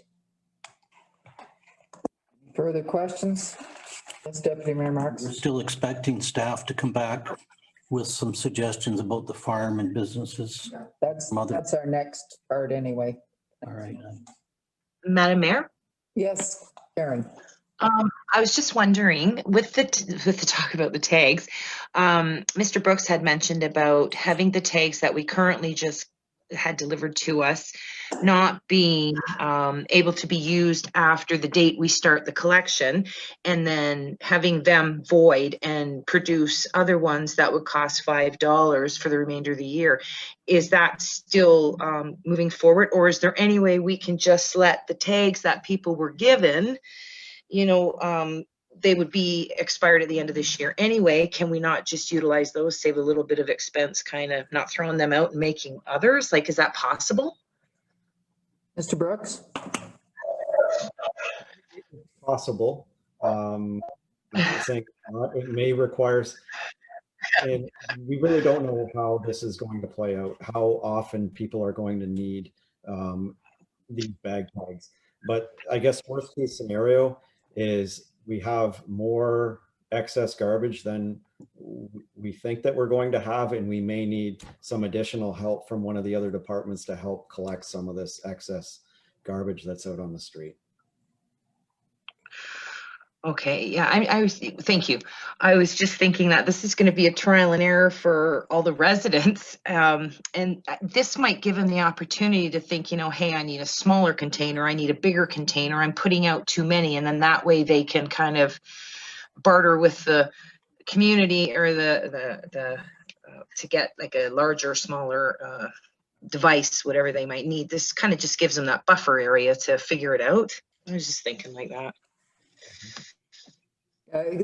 Could they switch now? I think you said, Mr. Brooks, that once they buy a card, it's theirs for 10 years. So that's some additional information that's going to have to be presented to council here in the new year. But the ownership of the cart we're proposing would remain with the municipality, and there would be the option for residents to trade in their cart for a certain fee, upsize. If they find after 6 months that the cart that they've selected isn't suiting their needs, there would be a fee to swap that cart out for a different size cart. I don't know what that fee would be at this point, but Toronto has a similar program where they can upsize or downsize the cart. There is a delivery fee and a kind of a setup fee to get that going, but that would be something that would be offered to residents. Thank you. That's helpful. You might look at the garbage tags that's not part of, as it just says we're doing it a pilot. So you might, that's something you could look and bring back to us. Maybe Mr. Brooks, Karen's suggestion of, and Colleen's, that we use these old tags that we've given out already as a buffer till the end of 2021. As far as using the old tags as a buffer, I don't think that'd be a wise decision, because people wouldn't start using their bin, and it would force our work department to have an extra person on staff in the truck. So I don't think we should entertain the idea of extending the tags past the bin program. Okay. I agree. Okay, so we've got at least 3 people who are saying no, that we shouldn't do that because people will continue to just put garbage out with tags. And that will cause a problem for staff. We're trying to have fewer staff doing this job. Okay, so You do have a motion on the floor, right? yes, would you, Would you like it reread? do you need it reread? Just one more time, please. Okay, one more time. Good measure. Diane on her toes here. Motion reads, Madam Mayor, moved by Councillor Wynn, seconded by Councillor Cook, that council direct staff to implement option 2, respecting excess waste as a pilot program from June the 1st, 2021 to June the 1st, 2022 to gauge its viability and cost. And further, that council approved the price per tag for excess garbage to be $5 as per report ICS 3420, automated garbage carts, December update. Would you call the vote, please? Councillor Cook? Yes. Councillor Cravitz? Yes. Councillor Fair? Yes. Deputy Mayor Marks? Yes. Councillor Wynn? Yes. Councillor Rowe? Yes. And Mayor Martin. Yes. That resolution carries. Okay, Mr. Brooks, the next part now, commercial and multi-residential and farm. Okay, so why don't we start with the commercial and farm properties, since there's been discussion on that already. So as has been discussed, in the past, commercial properties have been distributed roughly double the number of tags that residential properties have been given. And farm properties have been given an additional roughly 50% more tags than residential properties. So the direction we're looking from for council is the standard size cart has been established to be the 120 liter cart, which holds roughly 1.5 large garbage bags. What's council's desire as far as what would be the default cart that is supplied to commercial and farm properties? Do we want to make it the same as every other property and everyone's issued a 120 liter cart unless they specifically request otherwise? Or do we want to look at upsizing the default cart for farm and commercial properties, say to a 240 liter or a 360 liter, and they pay the appropriate fee? Mr. Wynn. So for commercial properties that say have 5 different units in it, so we would be giving them one bin, and each of those, if you have a commercial down below and residential up above, or if you have a commercial building that you have 5 different units in it, then we would be looking at giving something like that the one bin, and they would, that 1 week, they would get that pickup. That's where I think that larger 3 comes in, because that's, yeah, otherwise we are going to see a problem where there's going to be too much garbage and not anywhere to put it. All he wants us, they have the right to the very large, but he's just saying, what should be the default bin? What should we automatically give them unless they request a different size? Well, my only thing to that is that, like, our commercial comes in all different sizes. So how do we say to one, I can think of just, so in Belmont, I can think of one commercial property that could probably get away with the 120, and another commercial property that would definitely need the 340. So that's my only problem, is how do I decide when our commercial properties vary so much? How do we come up with one for everybody? But they have the right to choose the different one. He just wants a, And then they can say, that's not going to do it for us. yeah, I think Jeff just wants to know what carts to order. So if people then say, if we say the 120 is the default cart that everybody's going to get, but then I call in and I say I want an 80, Yeah. they call in and say they want the 340. Okay. So in commercial, we'll have the same. Same options. That's all he's asking. Same? Do we want the same default cart for commercial and farm, or should we go to the 2-bag one or the 3-bag one Okay. for commercial and farm as the default? That's the default. As the default. They can ask for the bigger one. Okay, But- and mine was then that the 240 would be the default, and then they could pick either side of that. That's a 3-bag one. 3-bag, yeah. Deputy Mayor Marks. I'm envisioning some of our side roads with pretty much no shoulder. And I'm thinking of some pretty large farm equipment going up and down. Is it Mr. Brooks' opinion there's room on the side of the road for some of these larger ones? And what about how does a person handle these larger ones? Are they still on wheels? So you think someone can still wheel it down those long gravel driveways? Or I'm concerned about long side of the road, obviously going to take up more space. Do you think there's enough room? Because sometimes those roads get pretty congested and there's not a lot of shoulder, if any.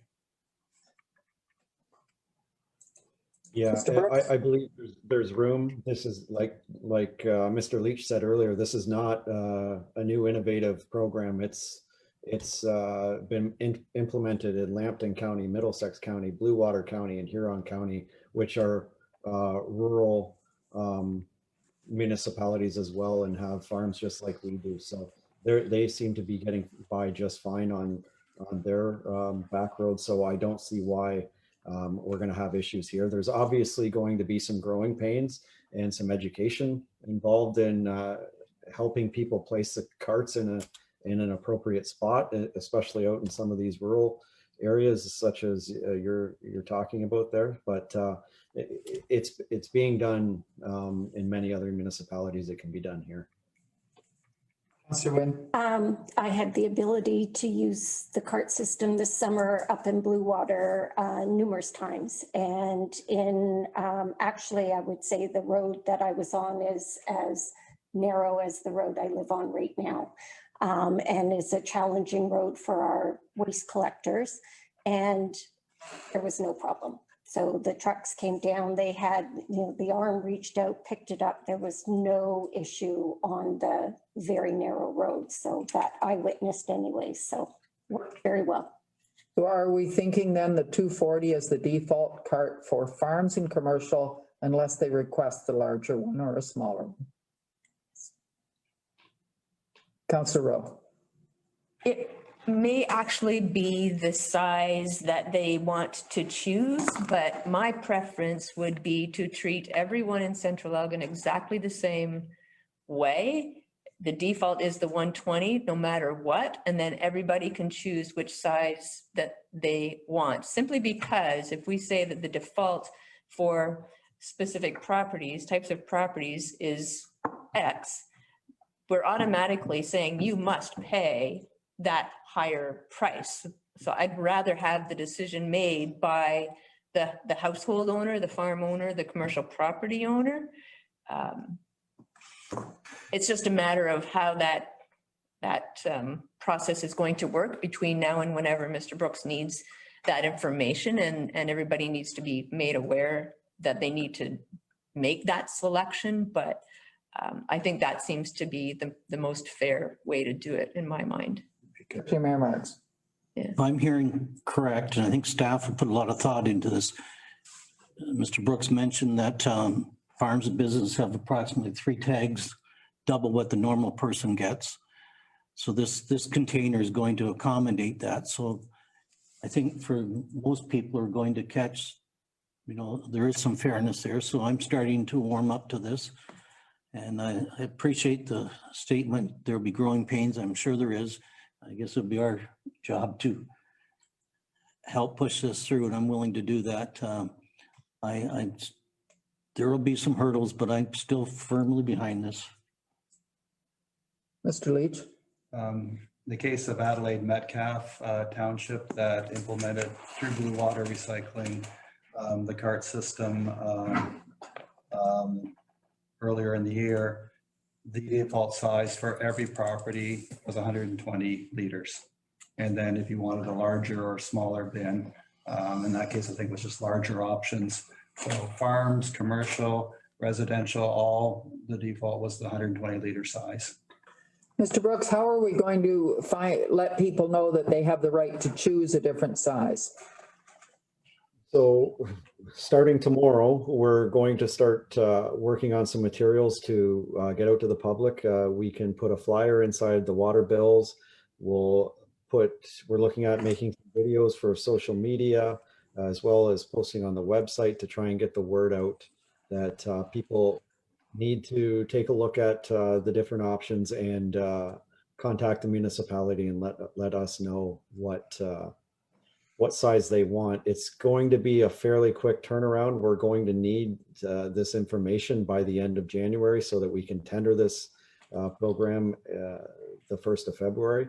So we're going to work hard to get that information out the best we can here. I would suggest that some of the rural areas, like small little villages, like Sparta has a post office, etc., putting a sign even on those post boxes around in the rural areas, that might be a good way, because, you know, if rural people don't get water bills. Councillor Rowe, and then I would Councillor Kravitz. just make the motion to make it the standard 120 liter and let each household make that decision. Okay. I'll second that motion, because I feel that we've treated everybody the same as far as the property tax they've been paying for their garbage. And we've just been rewarding the commercial business and the farms more tags in the past. So starting out with an even fee of the 120, I think that's a fair way to start. And then if people do require larger sizes, they should request it. So I would agree with the 120. Deputy Mayor Marks? But is that not penalizing the farmers? No. They have every right to the bigger cart. But they're going to pay more for it, aren't they? Yes, they are going to either way, whether we make it the default or not. But now by getting the extra tags, they weren't paying for that. So are we not passing that increase on? No. They were paying for them too. Councillor Fair. Really, they're getting what they had basically before, because that holds 1.5 bags, which means that they're getting 78 tags anyway, which is more than just about exactly what they were getting before.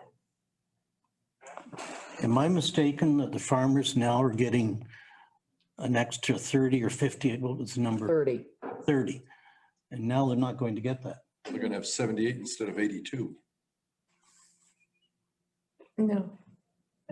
I'll make an attempt. It's not that at all. It's just that they get a choice of what size it is that they want to purchase based on their usage. And that's sort of the whole concept of going to the carts, so that we encourage the waste reduction, but also allow people to have the larger sizes where they need it. But it is how things are paid, it's based on that size. So I still feel that the 120 liter is the default. And then if whichever, I mean, households can go for the 360 as well if they choose. It's really just up to each individual household to decide. The important thing is to get the message out there that they need to choose, and that they need to realize that the 120 is about a large bag and a half of garbage. So we need to get that information out very clearly. And as I say, to the rural areas. And all I thought was post office, even those boxes where they have to, the congregate boxes along the sides of the roads that they go to now. Been putting signs on those, because everybody picks their mail up at one of those, unless they've still got a box at the end of their lane, which there aren't many. Madam Mayor? Yes, go ahead, Karen. Oh, I guess this is probably going to go to Mr. Brooks. I was just curious, depending on which size we choose, and the smaller one I think is the best deal, the 1.5 bags, which is fine for most people, maybe couples, singles, disabled persons, elderly, seniors, people who aren't going to have a lot of garbage. But as the family dynamics change, you might have somebody that has 3 or 4 kids, or you might have multiple people in a household. Would they have the opportunity prior to this going out, would they have the opportunity to contact the municipality to say, hey, you know what, I'm going to need a larger container? And would they be able to do that without penalty right off the bat? Yes, they would get they can ask. That's why we're trying to get the information out, but Mr. Brooks can do that. They would pay for the size of cart that they Yeah. choose to use. Okay, I just wanted to make sure. Okay, thank you. Mr. Leach? Maybe just to clarify, everyone gets the opportunity to pick the size of cart they want, but if we don't hear from you, then they get the default size that council selects, which it sounds like 120 liters. Oh, yeah, thank you, Mr. Leach. Everyone gets to pick. Okay. Would you like, move you have a move you need? Was Councillor Rowe My second. and the seconder. Was Councillor Kravitz, yes. Would you read that motion, please? Certainly. The motion reads, Madam Mayor, moved by Councillor Rowe, seconded by Councillor Kravitz. Council directs staff to provide commercial properties with 120-liter size carts and farm properties with 120-liter size carts as per report ICS 3420, automated garbage carts, December update. All the vote. Councillor Cook, Yes. Councillor Kravitz. Yes. Councillor Fair, Yes. Deputy Mayor Marks, No. Councillor Wynne, Yes. Councillor Rowe, Yes. and Mayor Martin. Yes. The resolution carries. Thank you. One last thing, multi-residential. Mr. Brooks, you have a very long report tonight. Sorry about that. Yeah, so the multi-residential and condo developments that we have in the municipality now, we are providing waste collection to those properties. There are a couple of condo sites in Port Stanley in particular that I can speak to where we currently provide a dumpster at those sites, and the municipality pays to collect those dumpsters monthly. Being that we're going to a user pay program, I believe that those properties should be treated equally, and they should be paying for the collection of solid waste as everyone else will be. We're looking for direction from council on whether or not we wish to discontinue waste collection to these properties. So that would mean that as of the implementation date of the CART program, let's say June 1st, these properties would now become responsible for their own waste collection, and we wouldn't pick it up curbside. So these condos would have to contact a dumpster supplier and arrange for their own collection.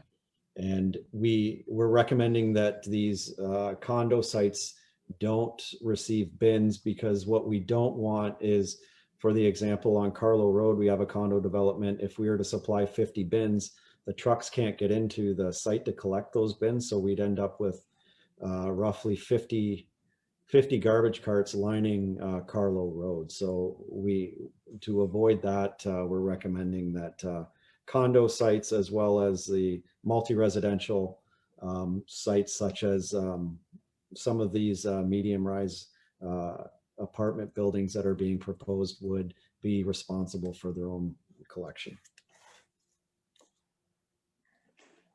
Comments or questions? Mr. Leach? Maybe, Madam Mayor, a bit of background for council. That at one time, multi-residential properties were required to provide their own waste services.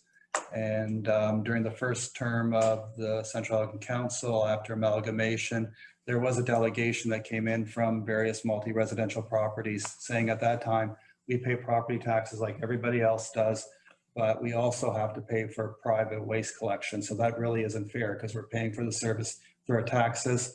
The council of the day agreed, and ever since then, we've provided that service as part of the property taxes. But with the new user pay system, the garbage collection component is coming off of the taxes, so that it could be quite possible to put that, make the property or the condo corporation, the multi-residential, again responsible for garbage collection rather than paying the separate user fee. The user fee allows for that to happen and gives them more control over the management of the waste generated from that complex. So originally it was done because they were paying property taxes, and the waste management system entirely was funded by property taxes, but that won't be the case starting this year. I do know the school board, the schools have dumpsters, and that's a totally separate contract that Thames Valley do. Deputy Mayor Marks. I can agree with that. There's logic there. They're going to still be paying for garbage. They're going to be paying for it to someone else. So, and we're not penalizing through the tax. So I can support that. There's logic there. Any other thoughts? Councillor Rowe? I agree. Okay. Deputy Mayor Marks, do you wish to move that? I can, yes. Okay. Councillor Wynn, I'll second. you'll second. Thank you.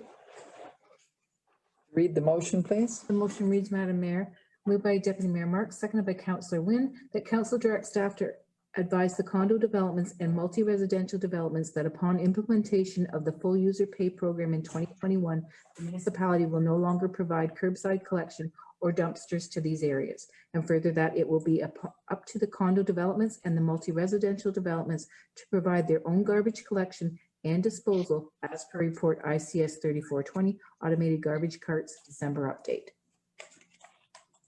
Call the vote. Councillor Cook? Yes. Councillor Cravitz? Yes. Councillor Fair? Yes. Deputy Mayor Marks? Yes. Councillor Wynn? Yes. Councillor Rowe? Yes. And Mayor Martin. Yes, Resolution carries. thank you. Jeff, you're done. Yes, Deputy Mayor Marks. Can I thank staff? Obviously, this is new for everyone. I support this. I voted against the one option because I still haven't figured out about the farmers and the business, but I'll get it. I know there'll be wrinkles, but I want staff to know, I certainly appreciate, this whole thing was to make it more efficient and to save some money, and we're accomplishing that. So I have to congratulate staff. Yes, Your worship, staff have prepared one final motion on the final paragraph of Mr. oh, I'm sorry. Just to give staff direction on the. Would you read the motion and then? Certainly. The motion reads that council directs staff to complete amendments to the Central Elgin Waste Management Bylaw to reflect the changes from a bag tag program to the cart program, and further that the Central Elgin user fee bylaw be amended to adopt the final user fees. I'll move that. I'll move it.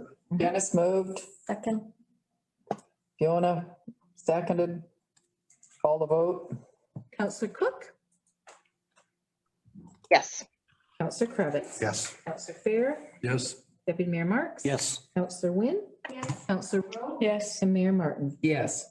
The motion carries. Okay. Discuss the color of the bin chat or? Put your hand down. What side of the road are they going? Somebody throw some honey at him. Okay, we're on now to the request for Director of Financial Services Treasurer and the request for tender on Old Lyndhurst. And you'll see it came in a lot under what we had budgeted. Now, Mr. Brooks did tell me there's 80,000 in engineering fees that gets added on to that. So, but it's still going to be about $400,000 under budget. So, Mr. Leach, do you want to, or who is Mr. Brooks, or who's going to explain what the thoughts are on what we do with that amount?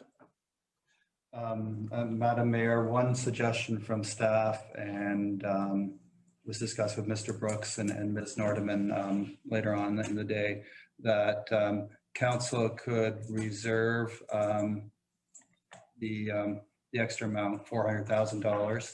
You know, we have Front Street coming in 2022, so that could be a start towards financing that project. You haven't formally adopted the budget, so it could be an amendment to the budget to direct that $400,000, which I believe Mr. Brooks thinks would leave enough money to cover the engineering fees and the tender amount. There's also contingency in there that that might be one way to maintain and get a head start on that, significant project for 2022. Or Comments, questions? Go ahead, Councillor Fair. Don't forget that there's still a phase 4 on the Lerners area. So I agree with the reserve idea. I just don't want to close the door on finishing that Lerners project, because there is the phase 4 for the upper area there. Yeah, for the St. George and Yes. that area. Mr. Leach? Yeah, and with that phase 4, so that all of council understands, that's like Nathan Ryan, Van Eden streets. So those are all local streets as opposed to the collector status for Crescent, and council can evaluate, those projects or those streets. They'll have an asset management plan at that point to be able to, evaluate those streets and where they fit into the needs at that point in time. But there has been some, and Mr. Brooks can clarify, at least some preliminary environmental assessment level engineering on those particular streets. But in any kind of forecasting that was beyond Front Street, because Front Street is certainly more pressing from a health and safety aspect. It's the only way in and out.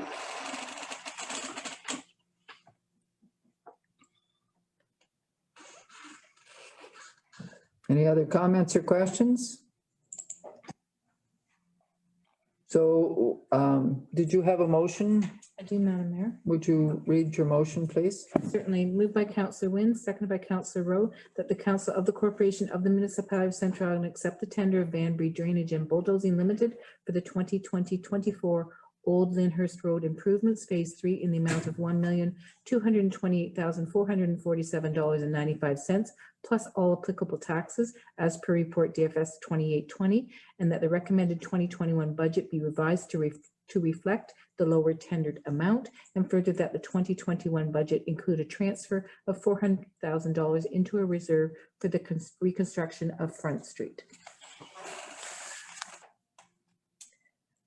Comments, questions? I think it's worth noting before we leave this or vote on it, like, this is a very good news story. And I think we need to thank staff, because we put this off because of construction costs, COVID. And obviously the advice staff gave us was very sound and very favorable. So I think we have to acknowledge that. Yes, it was also put off too because it couldn't have been completed so late in the year. Councillor Farrer, you had something you wish to say? I was just going to say that 400,000 part, there was 80,000 for engineering. Was that the 80,000 to go to the Front Street project, or was that 80,000 additional on the Crescent? On the Crescent. So then there won't be 400,000. There'll be about 400 left. Even with the 80? Yes. Because with the 80, it comes to 1308, 440, etc. And this is, we originally budgeted 1,750,000. So there's A little bit less than, okay. a little more than 400,000. Okay, would someone like to make the motion that Diane read? No, I'm sorry. It is. It was. Oh, it is. Councillor Wynn and Councillor Rowe, second. Okay, I would agree with the motion as it was read. okay. Would you call the vote then? Councillor Cook, Yes. Councillor Kravitz, Yes. Councillor Fair, Yes. Deputy Mayor Marks, Yes. Councillor Wynn, Yes. Councillor Rowe, Yes. and Mayor Martin. Yes. The resolution carries. Okay, fire rescue, just monthly activities report. Would you read the motion? Motion reads, Madam Mayor, moved by Deputy Mayor Marks, seconded by Councillor Wynn, that report FS 1520 monthly alarm activities report for November of 2020 be received as information. Any questions on it? If not, call the vote. Councillor Cook, Yes. Councillor Kravitz, Yes. Councillor Fair, Yes. Deputy Mayor Marks. Yes. Councillor Wynn, Yes. Councillor Rowe, Yes. and Mayor Martin. Yes.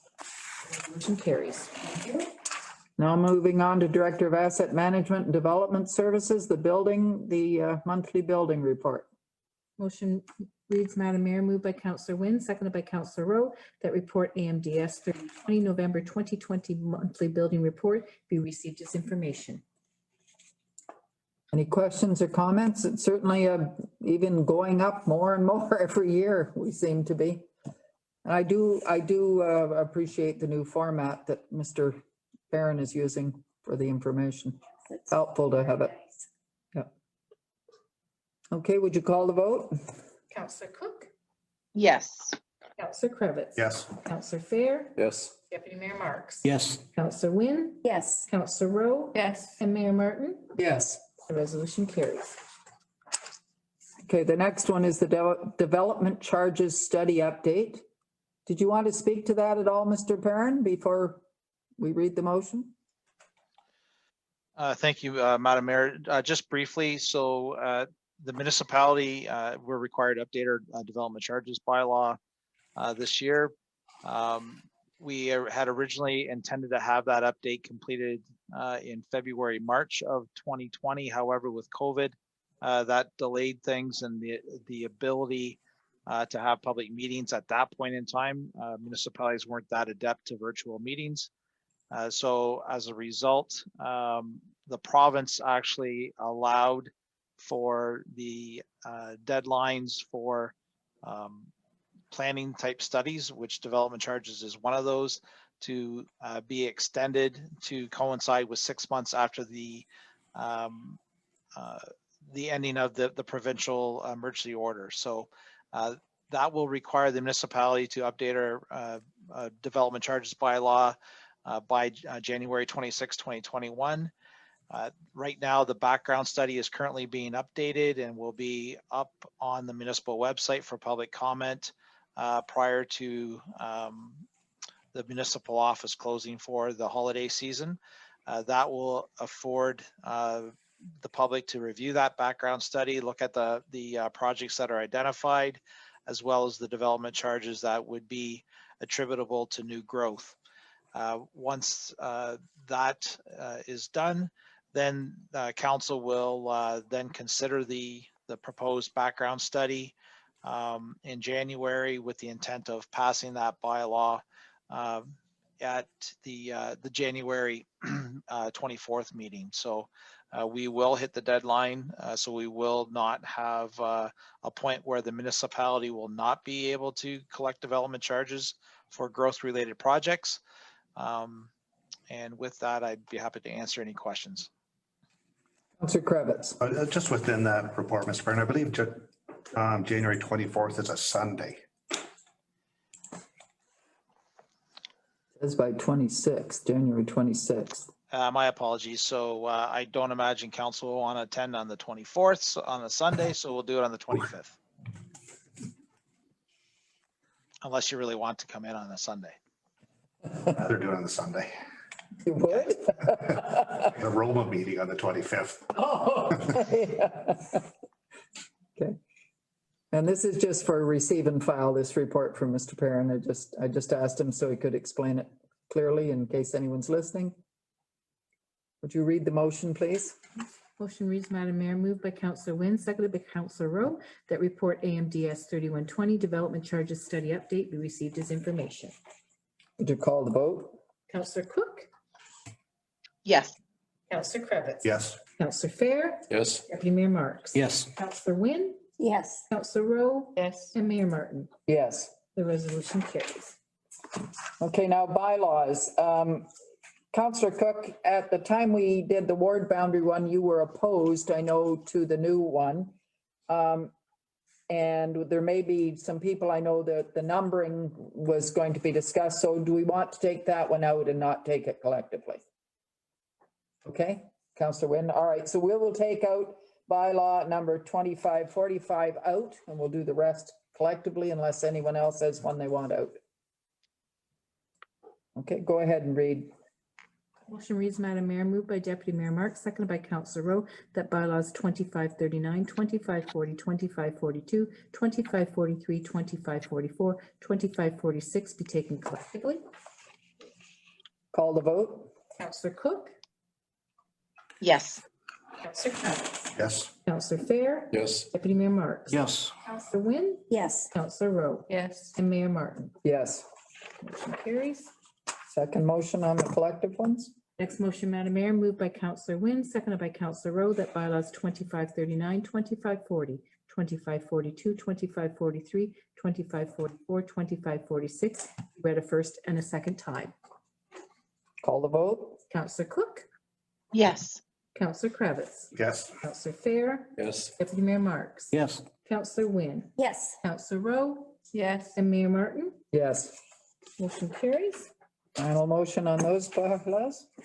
Final motion, Madam Mayor, moved by Deputy Mayor Marks, seconded by Councillor Wynne, that bylaws 2539, 2540, 2542, 2543, 2544, 2546 be read a third time and finally passed. Call the vote? Councillor Cook, Yes. Councillor Kravitz, Yes. Councillor Fair, Yes. Deputy Mayor Marks. Yes. Councillor Wynne. Yes. Councillor Rowe. Yes. And Mayor Martin. Yes. The resolution carries. Right now, the ward boundary review resolution. I know there was some talk of changing the numbering. Deputy Mayor Marks. It's not a big deal. I think I still, when I think of Ward 5, my ward, I think it's, Ward 1 starts down in the south. And so I'd like to see Ward 5 still be the Belmont area. And it's just a minor thing. 4 is over.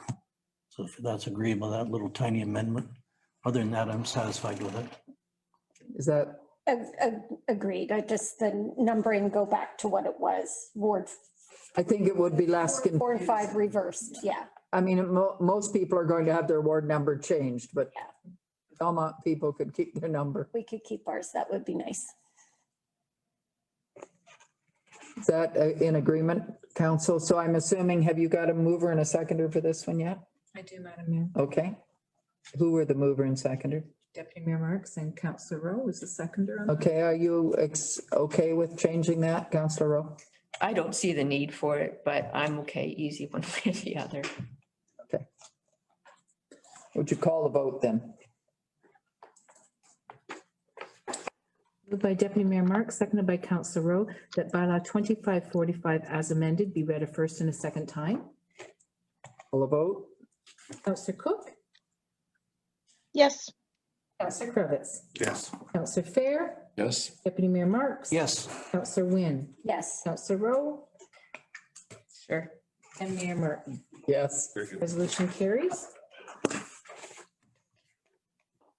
The final motion on that bylaw? Moved by Councillor Rowe, seconded by Councillor Wynne, that bylaw 2545 as amended be read a third time and finally passed. Call the vote? Councillor Cook, Yes. Councillor Kravitz, Yes. Councillor Fair, Yes. Deputy Mayor Marks, Yes. Councillor Rowe. Yes. Sorry, Councillor Wynne, Yes. and Councillor Rowe. Yes, and Mayor Martin. Yes. Yeah, twice, jump my gun. Okay, Julie at the county meetings would often mix up Tom and I because it'd be Marks and Martin all the time. Okay, we have no public notices or resolutions, but I know under new business, Mr. Perrin has something that he wanted to bring to us from the Asset Management Committee. Thank you, Madam Mayor. Just wanted to inform council that we are making progress in moving the asset management process along. The steering committee met on Friday, and we brought the committee up to date on a number of things that we are working on, but specifically one thing that we wanted to bring council up to speed on is that prior to us leaving the office for the holidays, our intent is to have a new page up on the Let's Talk Central Elgin website. That's our community engagement portal, and specifically with respect to asset management. One of the things on that page will be a community engagement survey on levels of service, specifically asking our residents what levels of service they are looking for with respect to core assets being roads and bridges, water system, sanitary sewer system, and the storm drainage system. So it's approximately 28 questions. It takes a resident approximately 10 minutes or less to complete, but we can then utilize that information to help us or inform us on levels of service that residents either like or feel that we need to improve on with respect to those assets, which will help guide us in development of the detailed asset management plans for those 4 core assets that all need to be approved by council by July of 2021. So we will be getting that webpage up, and then we will be sharing that on our Facebook and other social media platforms to get the message out there to our residents to complete over the holidays. And I believe you had said you wanted council to complete the survey as well. Was that my understanding? Yeah, that's correct. So we will forward the links to council. You, as council members, do get calls from the public similar to ourselves, and with that, it would be good if we got council's feedback on levels of service based on what you're hearing as well from residents. Okay, one item of new business, of course, is we do have Mr. Leach's retirement reception, which is COVID controlled. So it's a timed one. And there is a poster. I know there are various times that people can come, but I know I assume an invitation went out to like the county and other past people, etc. So they all are to contact you for a time. The time is in the notice. Okay, Time is that they're to come is in the notice. okay.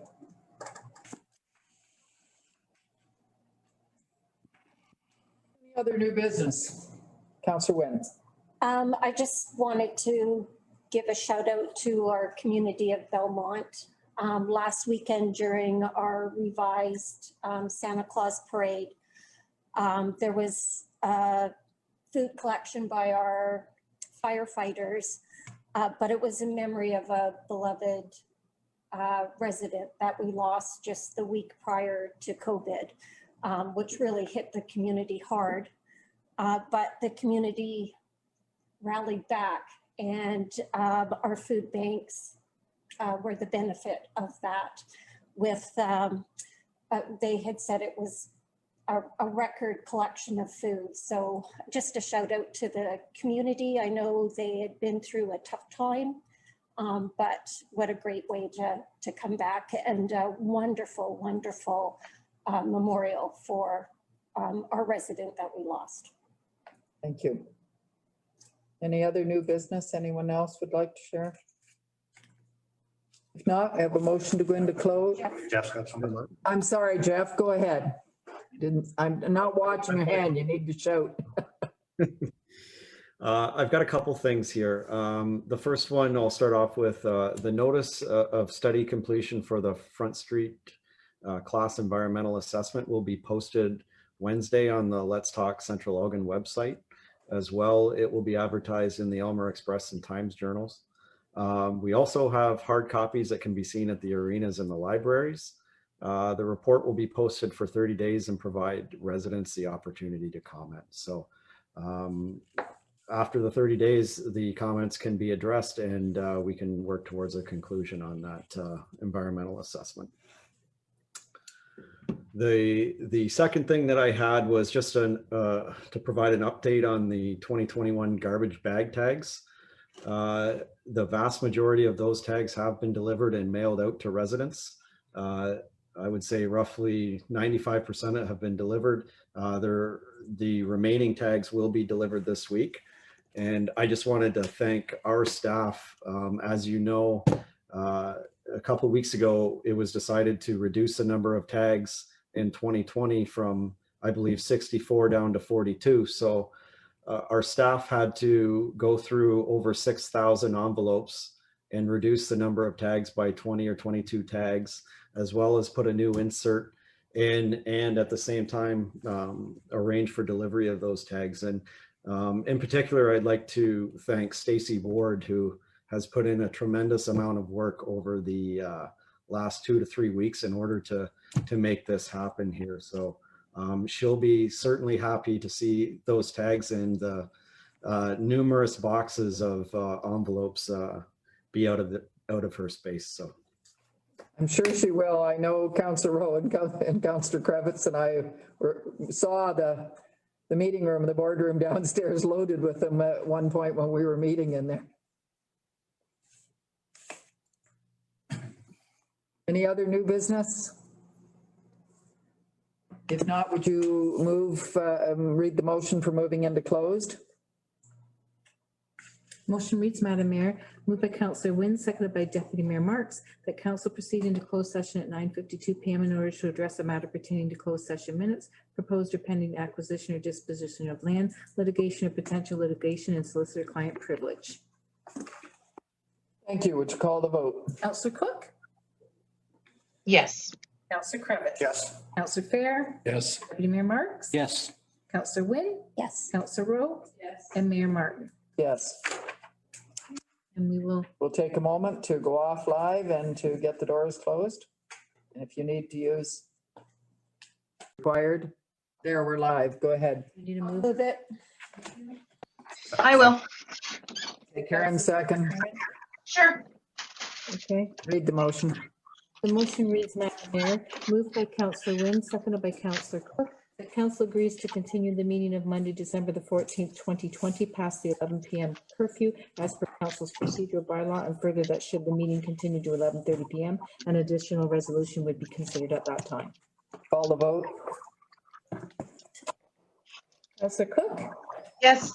Councillor Kravitz? Yes. Councillor Fair? Yes. Deputy Mayor Marks? Yes. Councillor Wynn? Yes. Councillor Rowe? Yes. Mayor Martin. Yes, Resolution carries. thank you. The resolution with the minutes. The resolutions out of closed session, Madam Mayor. First motion, moved by Councillor Marks, seconded by Councillor Wynn, that the closed session minutes dated Monday, November the 23rd, 2020 be adopted. Call the vote. Councillor Cook? Yes. Councillor Kravitz? Yes. Councillor Fair? Yes. Deputy Mayor Marks? Yes. Councillor Wynn? Yes. Councillor Rowe? Yes. And Mayor Martin. Yes. The resolution carries. Next motion. With respect to CS2, I'll need a mover and a seconder on the motion, Madam Mayor. Yeah, Councillor Wynn and Councillor Fair.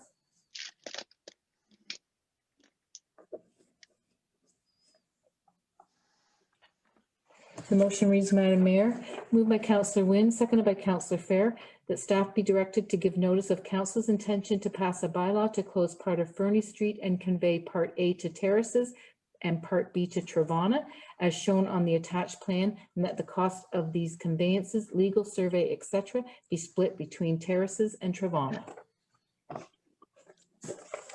Call the vote. Councillor Cook? Yes. Councillor Kravitz? Yes. Councillor Fair? Yes. Deputy Mayor Marks? Yes. Councillor Wynn? Yes. Councillor Rowe? No. And Mayor Martin. No. The resolution carries.